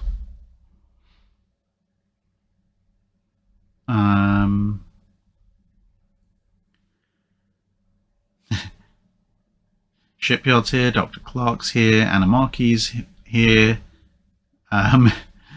It's all coming together.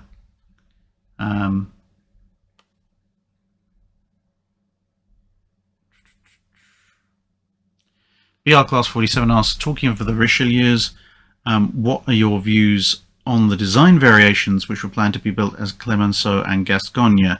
Clemenceau I quite like. Gascogne, that one quad forward, one quad aft, I don't like it, to be perfectly honest. I mean, as you know, I like the all-forward design ideas. The French didn't necessarily implement them as well as they could. If they brought A turret closer to B turret, then they could have saved even more weight on the armor belt. But they did. I like the Richelieu design. Clemenceau is a kind of improved iteration on Richelieu and Jean Bart. I'm not the world's biggest fan of Gascogne, though. You know, you had a good thing and you kind of ruined it with that one. Nick Trains 22, prior to the Union, did Scotland have a navy of any size? They did have a navy. Much prior to the Union, they did have a navy of reasonable-ish size for the size of Scotland. It was never quite as large in total as the English Royal Navy. But by the time of the Union, the Scottish Navy was pretty diminished. We're talking a handful of ships. And also, to be honest, by the time of the Union, a lot of the best Scottish sailors were already in service of the Royal Navy because they got to see more things, see more action, see more of the world, and make more money.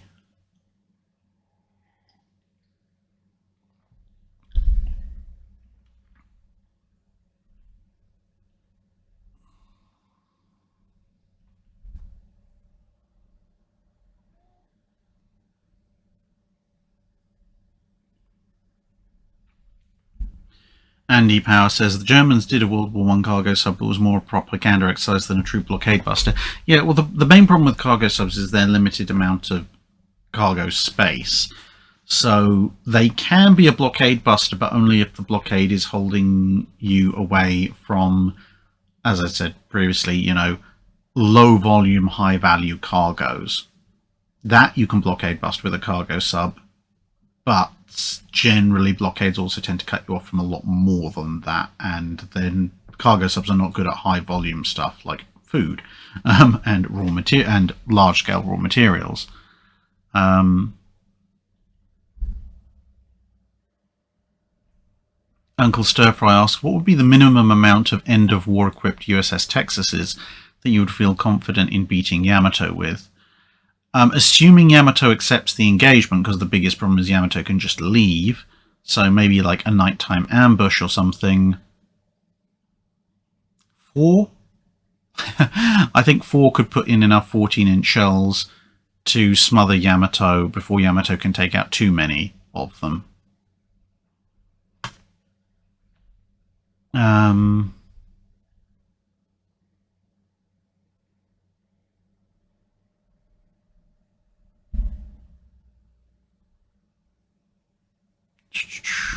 Okay, it's just decided to skip quite a lot. Hello, shipyard. I'm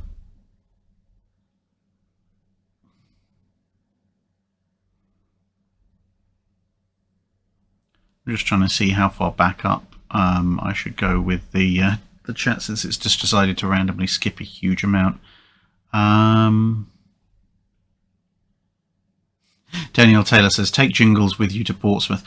Yeah, I need to do. There are a few collaborative videos I want to do with Jingles. Firstly, I know Jingles has talked about his Royal Navy life on his own channel, but I kind of would like to do a specific, let's sit down with Jingles for half an hour to an hour and have him go into real depth and detail about his life in the Royal Navy.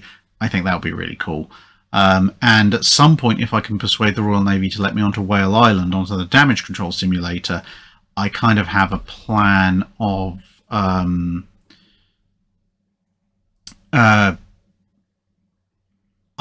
kind of like to persuade the Royal Navy to let me do the damage control simulation, but you know, where there's water sluicing everywhere and you have to hammer in wooden plugs and everything, and have Jingle sitting on the observation deck just laughing his head off at how utterly battered and soaked I'm getting.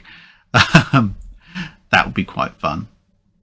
Animal 16365 asks, in the Pirates of the Caribbean movies, what rating would you classify the Black Pearl as? The Black Pearl's a bit of a mystery, really, because according to the number of guns that she has visible and the caliber of guns she officially carries, 6-pounders, she's not even rated. She'd be a sloop of war if she was lucky, albeit a slightly odd one. But then somehow, obviously, it's the Pirates of the Caribbean universe. Of course, there's all sorts of magical shenanigans going on, and that somehow morphs into, rapid fire, high explosive cannon capable of demolishing a first-rate ship of the line in a single pass. So who knows where she is? She's somewhere between nothing and God tier. Nosdormu89, what would the rest of the world's responses have been to the Alaskas? World of Warships presented the Yoshino as a possible response. So the fun thing about the Alaskas is that the Alaskas were originally built because of what they thought the Japanese B-64, B-65 design series was going to produce. But they overestimated, and then when the Japanese heard about the Alaskas, they actually modified their designs to have even bigger guns, which is what the Americans thought they had in the first place. The rest of the world's response, well, the Germans can't really respond. They don't have the resources to. Albeit, as I've said before, Scharnhorst versus Alaska would be a very interesting fight. The Italians, again, don't have the resources. They just throw a Littorio at the problem. The British looked into it.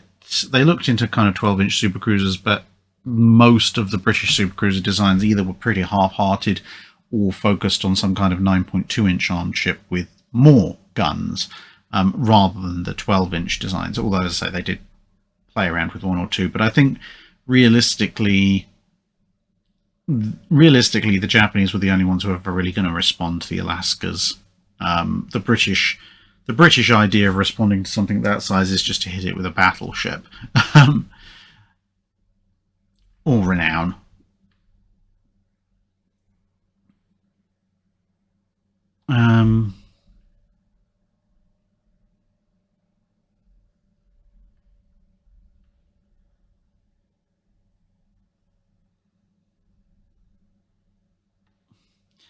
David Cragseth, you are welcome.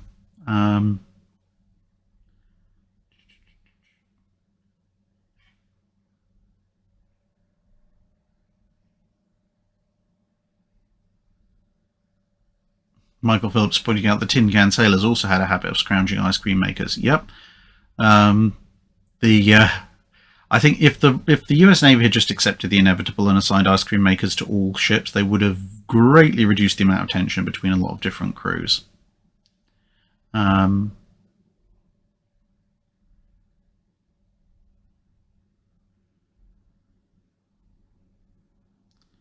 Andrew Stallings asks, what's your coolest piece of naval memorabilia? Ooh, that's an interesting one. I think it'll probably be a tie between part of USS North Carolina's 5-inch fire control computer and a early 20th century Royal Navy Admiral's sword, which at some point, once I've given it a bit of a clean-up, I want to...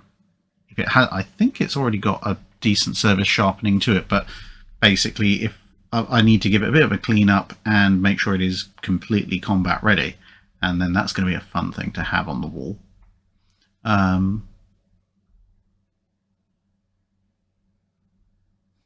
Galda Yonan pointing out the Vree from Babylon 5 were probably there watching the original battles. Yeah, yeah, I think the Vree are they're the saucer guys, aren't they? So they probably were abducting people.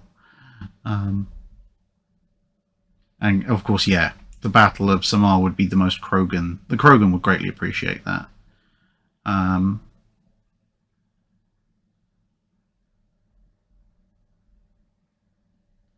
Chandelord Chandel, will you cover the Battle of Cartagena de las Indias or the Admiral Blas de Liezo? Yes, they are on the list to cover. Kevin Kenley, yeah, Ryan Zemansky would absolutely love to be the curator of a Klingon vessel, although probably once they've cleared most of the Klingons off of it.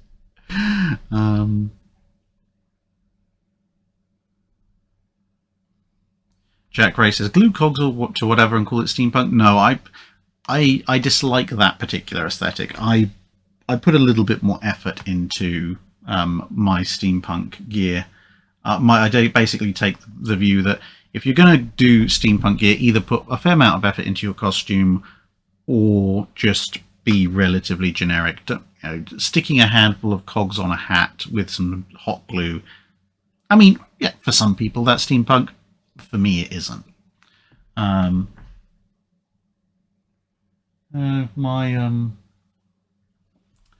tin plate photos of myself in my steampunk getup, I think, are actually downstairs, so I can't show you those.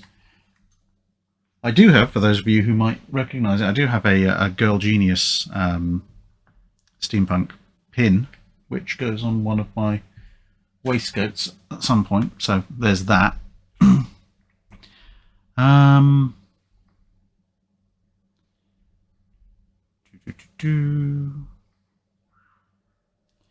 Original Razel. When I moved to Spain, I was surprised to learn about county-class cruisers being used by Franco to shell Barcelona. Is that the sort of topic you'd ever make a video about?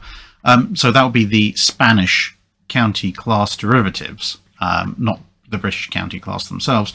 But yes, the naval elements of the Spanish Civil War is something at some point I do need to make a video about. Ooh, massive jump again. Did I miss anything? Oh boy. Oh,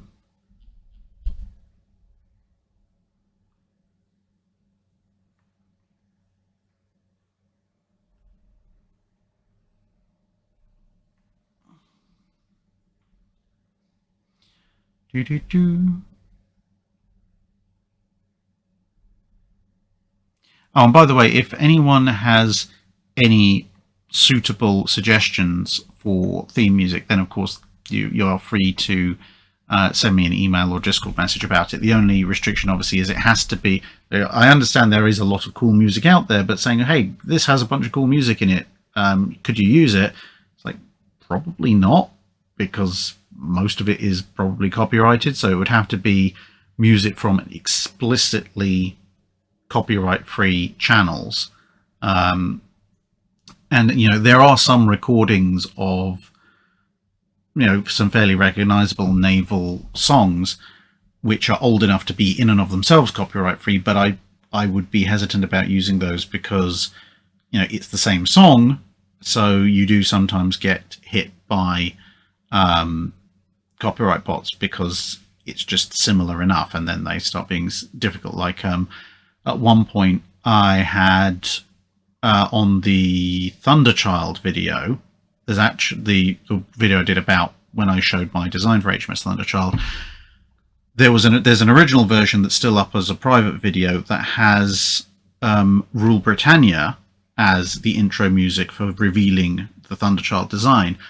But even though that particular recording of Rule Britannia was recorded in the 1890s and is explicitly copyright free, because it is a recording of Rule Britannia, some copyright bot went, oh no, this recording is of Rule Britannia, which is copyright to some band who recorded their own version in the 90s. And when I appealed it and said, look, this isn't actually your recording, this is a public domain one, they just got rejected.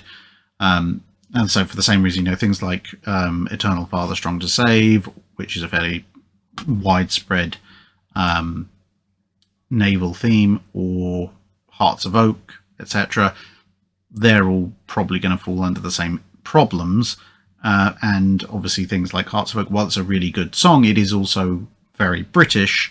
And whilst obviously, yes, I am British, but I'd like my channel's theme song to be at least relatively speaking neutral. There's enough there's enough people out there who like to fly off the handle and assume that because I'm British and because I don't immediately lambast the Royal Navy like some corners of the internet like to do, that I must be fanatically pro-British in all respects. And, you know, having a British naval song as the intro probably isn't going to help that. Plus, it's just, you know, it's fair. If I'm covering multiple nations' navies, it's a little bit of a stick in the eye to go, well, how I'm going to play a British naval song over French, American, German, etc., etc. ships.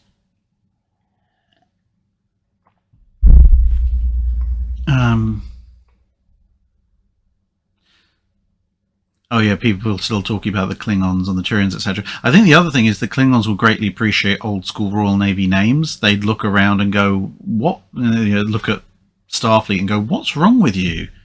You had a whole slew of really good ship names. Why are you being really generic nowadays?"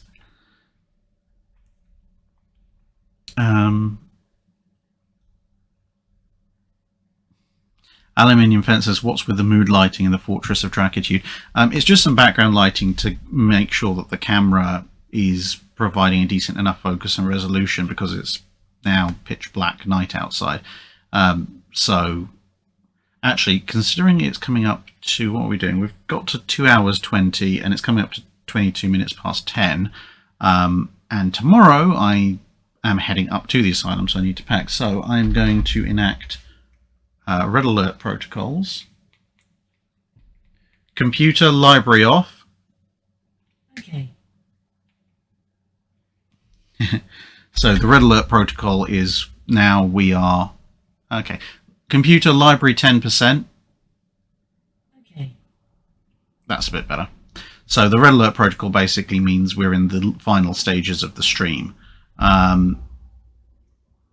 So I think I've got drink probably to go for another 20 minutes or so. So yeah, roughly 20 minutes or so we'll keep going with this stream. I know it's going to be one of the shorter live streams, but as I said, I do have a lot of things to do tomorrow, including slightly re-recording one of the videos for next week. Jack Ray says a Drac and Dr. Clark stream would lead to more comedy than a Drac drunk stream. Yeah, and YouTube will probably be less likely to knock me offline for it.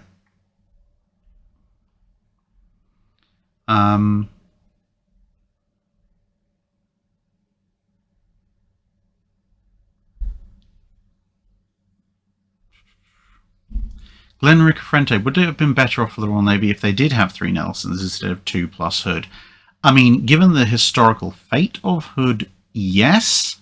But from a tactical perspective, from a strategic perspective, during the interwar period, 3 Nelsons capable of 23 knots and no fast, heavily armoured capital ship capable of 30 plus knots would be a bit of a downgrade. If you got 3 F3s, which were the battlecruiser versions of the Nelsons, instead of 2 Nelsons plus Hood, then you're really talking. Megascrow says a bottle of rocket fuel, I mean overproof rum at 80% should work on you, Drac. Maybe. Kevin Kennelly, Freedom's Forge by Herman does a decent job covering the Kaiser shipyards. I'm pretty sure that's the one that's on the shelf back there. Computer library 20%. Okay. Yeah. Bishop Stars asks, was Bismarck the most powerful battleship ever constructed because of Germany's tech level in the 30s, or in spite of it? It wasn't the most powerful battleship ever constructed by a long way. It was one of the biggest because of Germany's tech level and lack of immediate experience with building capital ships. But yeah, it's not the most powerful. As I said, I've said before, you know, Bismarck is not a terrible design, it's an inefficient design. Bismarck is a ship that is much closer to an Iowa in displacement than it is a treaty battleship, but in most senses of its capability, Bismarck can go toe-to-toe with a treaty battleship on a roughly even footing, which makes it hilariously inefficient.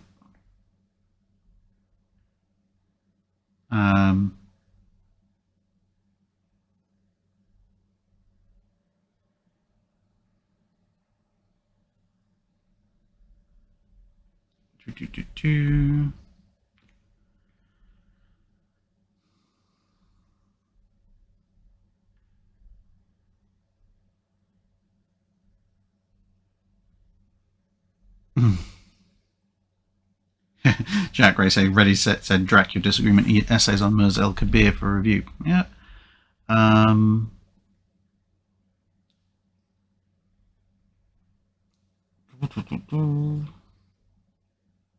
96831 says that if the Blackburn Rock and Blackburn Skewer had been able to operate unopposed, would they have done better? Well, yeah, unopposed aircraft tend to perform better than opposed ones. I mean, when you compare the Skewer to something like the Val, it's not a million miles away from it operationally. The Skewer as a not particularly brilliant but okay light dive bomber is actually fairly decent. It's a fairly decent entry into things. It's when you try and use the Skewer as a fighter as well that things start to come down a bit.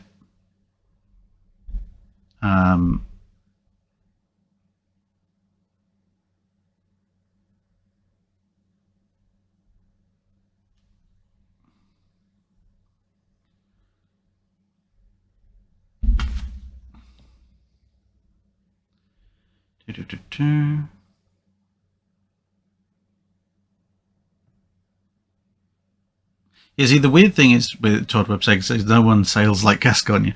The weird thing is I really like Gascogne in World of Warships, not because it's a particularly brilliant ship, but because I literally will sail around in Gascogne singing various naval-themed variants on the Gaston song from Beauty and the Beast whilst I'm sailing it, which is probably why World of Warships doesn't have voice chat.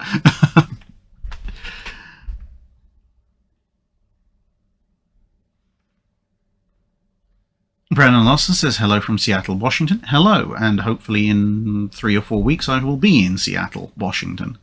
Right.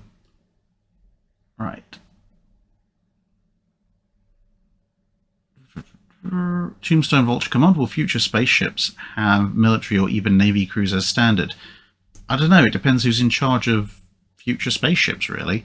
At some point, space will, if we get that far, space probably will be militarized, at which point there will be military vessels in space, although, whether that's an Air Force crew or a Navy crew remains a matter of debate, or maybe it'll be a Space Force crew, who knows. James K says hello, checking in, hello.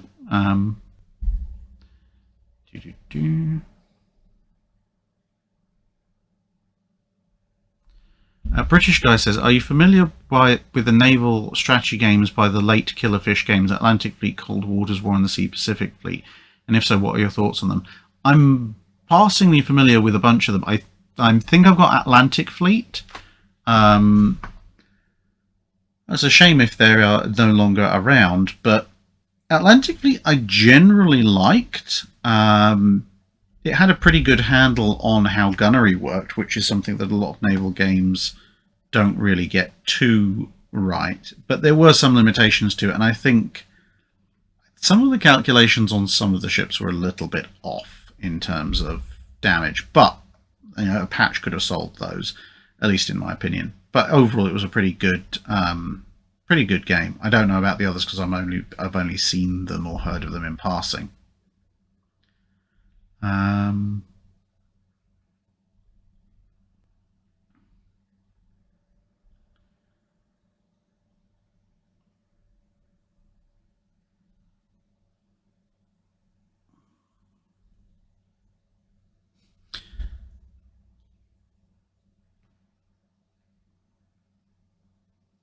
Nigel Smith asks, can you make a video on underwater torpedo tubes or torpedo launch systems, please?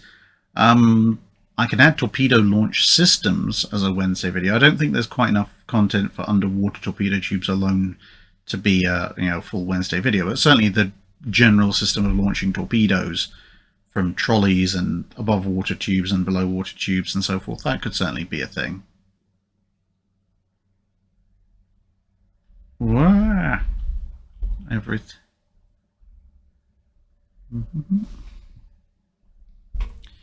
Every so often everything just jumps and I have to try and scroll back as far as it'll let me.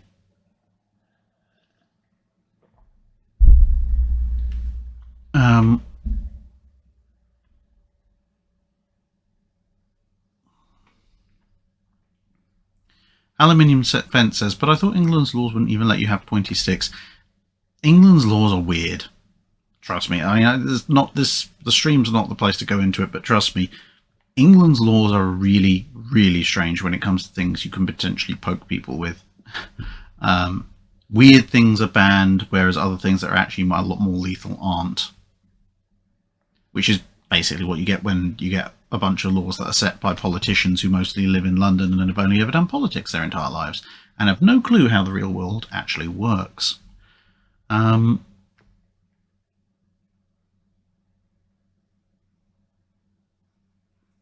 shipyard asks, do you know about the 6-inch Mark 7 guns that were run out similar to those on an Age of Sail ship but fitted on Royal Navy armoured cruisers? Do you know what classes they were on? I don't know offhand, but I have a book that will tell me. So yeah, drop me a message in Discord and I can, if I've got some time tomorrow between packing, I can try and find out for you.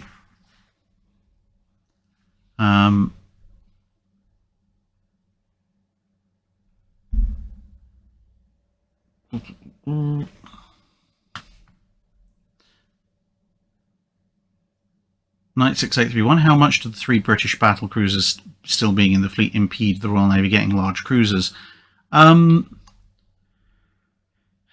Well, assuming you don't have World War II breaking out in 1939, possibly not massively, because Renown and Repulse were due for retirement in the early 1940s, and Hood was due for retirement in the mid to late 1940s. So, given that the large cruisers would be being laid down in, let's say, 1940-41, they'd be coming in pretty much as Renown and Repulse are leaving. In some ways, if the Royal Navy was going to build large cruisers in a non-World War II environment, they would probably be replacements for some of those battle cruisers since the treaty system has wound down.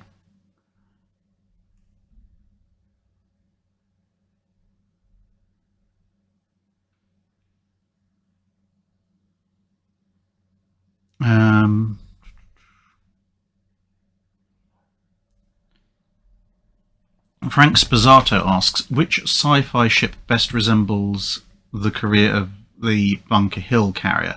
She enters halfway into the war, active everywhere, misses Leyte, then returns as flagship only to be knocked out with major admirals on board. That's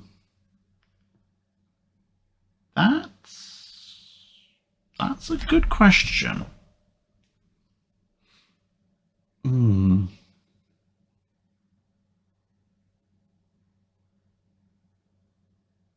I mean, some of the White Stars in Babylon 5 kind of tick that box. Some,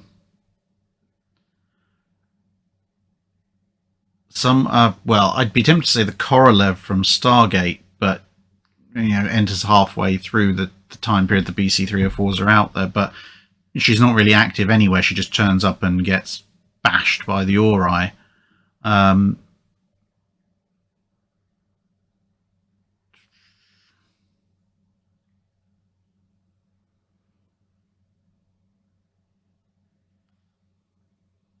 I mean, in some ways, if you want to stretch things, maybe the Executor from Star Wars, the Super Star Destroyer.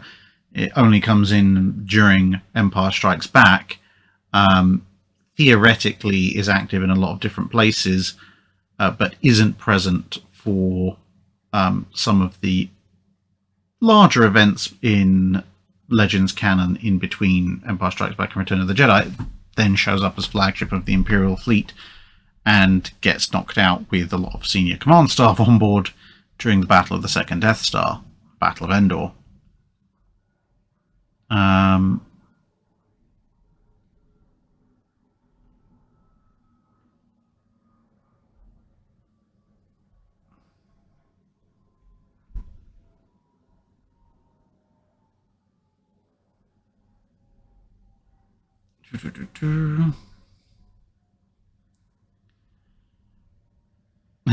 Galdar Yeti says, don't take this the wrong way, but with this lighting you look like a Command and Conquer cutscene. I'm not chewing the scenery anywhere near enough for it to be a Command and Conquer cutscene. But I could try at some point.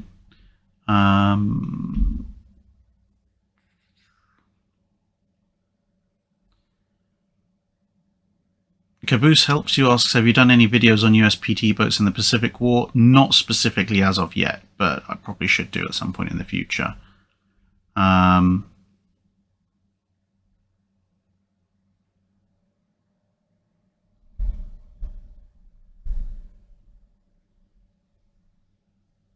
Aluminium Fence says, I'd love to see Drake's opinion on World War II US bombers, a series of bombers versus submarines of the aerial mining campaign in the Pacific. The aerial mining campaign in the Pacific might actually be quite an interesting thing to cover. I mean, I probably will cover it as part of the US Pacific submarine campaign videos when I eventually get around to 1945, but not before I do something on the many, many, many, many, many lies of Billy Mitchell.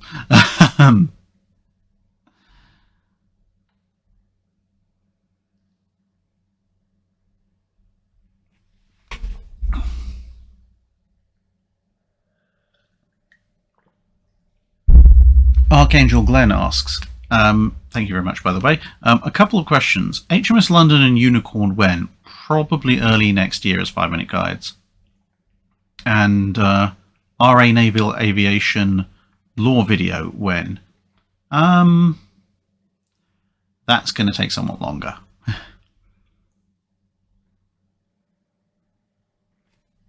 Dornish Vintage asks, popped up on the Reddits today, do you have in your plan to cover the 19th century Colossus class? 19th, let me just double check which one that is. Oh, the little second class. Yes, yeah. So the Colossus class will be partly covered when I get round to continuing my Ironclad development series, but they will eventually also get their own 5-minute guide.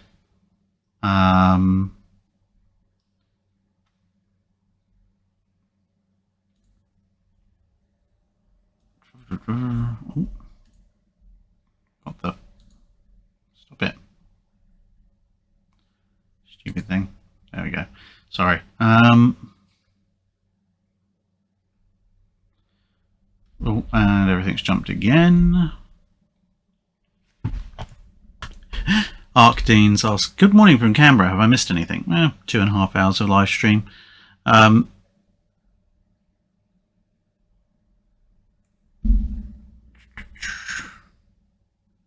Hey, Kaiju Director says Killerfish is still around. That's the developers of Atlantic Fleet.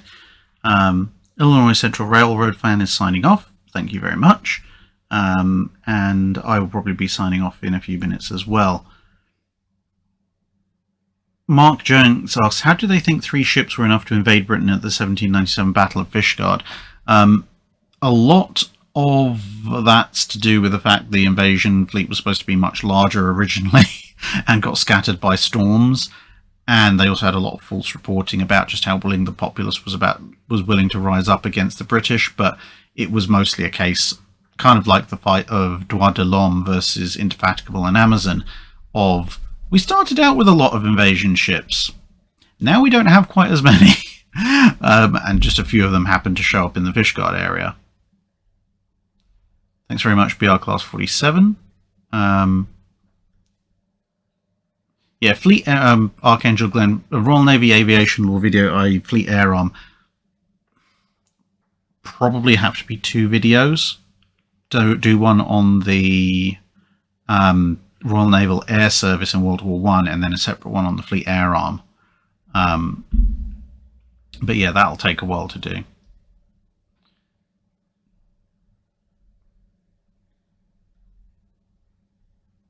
Bismarck T asks, how could HMS Warrior be modernized so she could be a viable cruiser in the 1890s-early 1900s?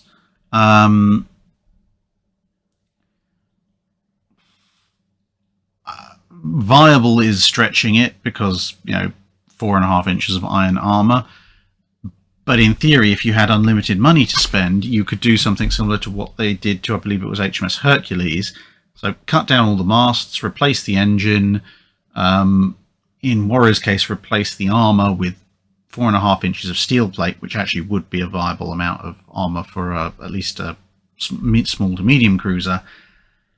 Your biggest problem is she's a broadside ironclad. There's not really a huge amount of, deck gunnery that you can do, but you could in theory, replace all the 68 and 110 pounders with something like, say, 4 or 6 inch guns, you'd have a very bizarre cruiser, but something that might be marginally workable, but you'd have spent huge amounts of money on something that is still somewhat questionable, because the arcs of fire for the number of guns it carries would be pretty poor.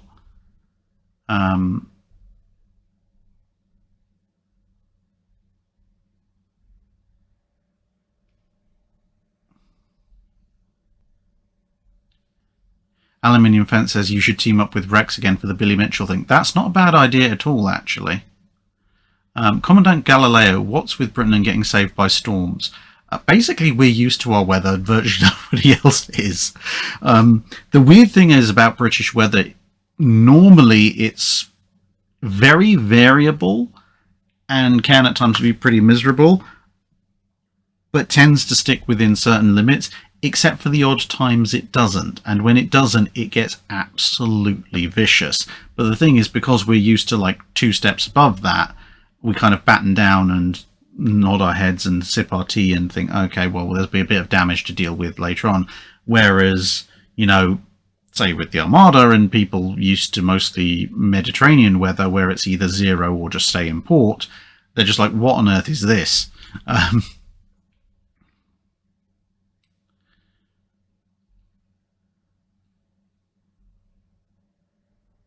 Ludwig Flores Martins asks, you once mentioned in a video why all forward battleships fell out of favour. I've forgotten, so could you kindly give us a quick reminder? Essentially, it was a combination of the treaty restrictions demanding that, effectively making it so that treaty battleships had to carry lots and lots of guns, and although the US Navy did have a few designs that did, it's actually, while you can fit 3 triples up front relatively easy, fitting 3 quads up front is a little bit of an ask. And so both with the sort of penultimate North Carolina design and the King George V as they were intended, if you're going to have 3 quads, it's slightly easier to get them at the back. Plus, various advances in propulsion and armour, etc., meant that the amount of savings you got from all forward were slightly reduced, and you still didn't have a rear fire arc, and with substantially fewer ships than you had in the battle line in the 1930s compared to the 1910s and 1920s, suddenly having a rear fire arc became a little bit more important. Although obviously you have things like Dunkirk and Richelieu, the designs of the North Carolina almost up to almost the last minute, and various British designs. It wasn't completely out of the question. It was just other design considerations, also including things like having anti-aircraft batteries more amidships than aft, and thus able to cover wider areas, started to come in. Personally, I think you still could have gotten a good World War II ship out of the out of having an all-forward armament, but obviously some other people disagreed. Andy asks, where's your 1-350 Warspite? Downstairs. And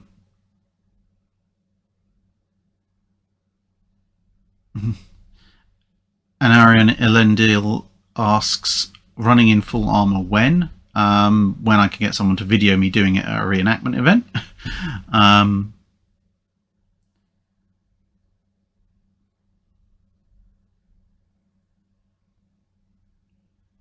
And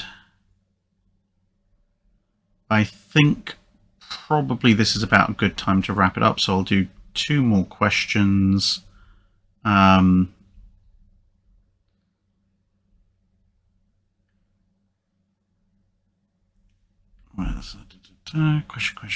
Question.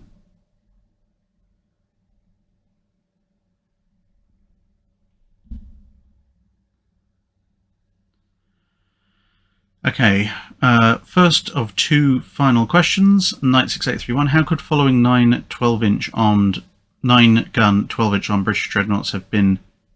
How could the following 9 12-inch armed British dreadnoughts have been better improvements over Dreadnought herself?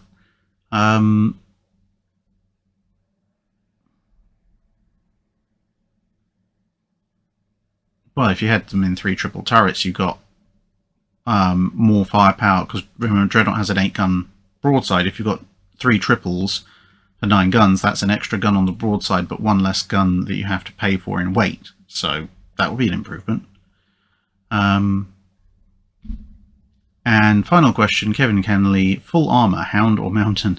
No, full armor for me would be Agincourt period English plate armor, or if the armourer that I've commissioned armour with gets their act together, hopefully in the next couple of months, also 15th century, late 15th century full knight's armour.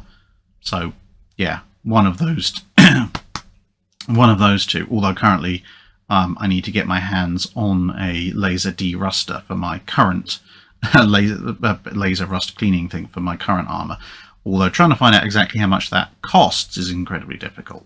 But never mind. With that said, thanks very much everyone for coming. I'm going to go to sleep, and I'll call an end to the stream there. Thanks very much everybody, and see you again in another video or another live stream at some point. Bye.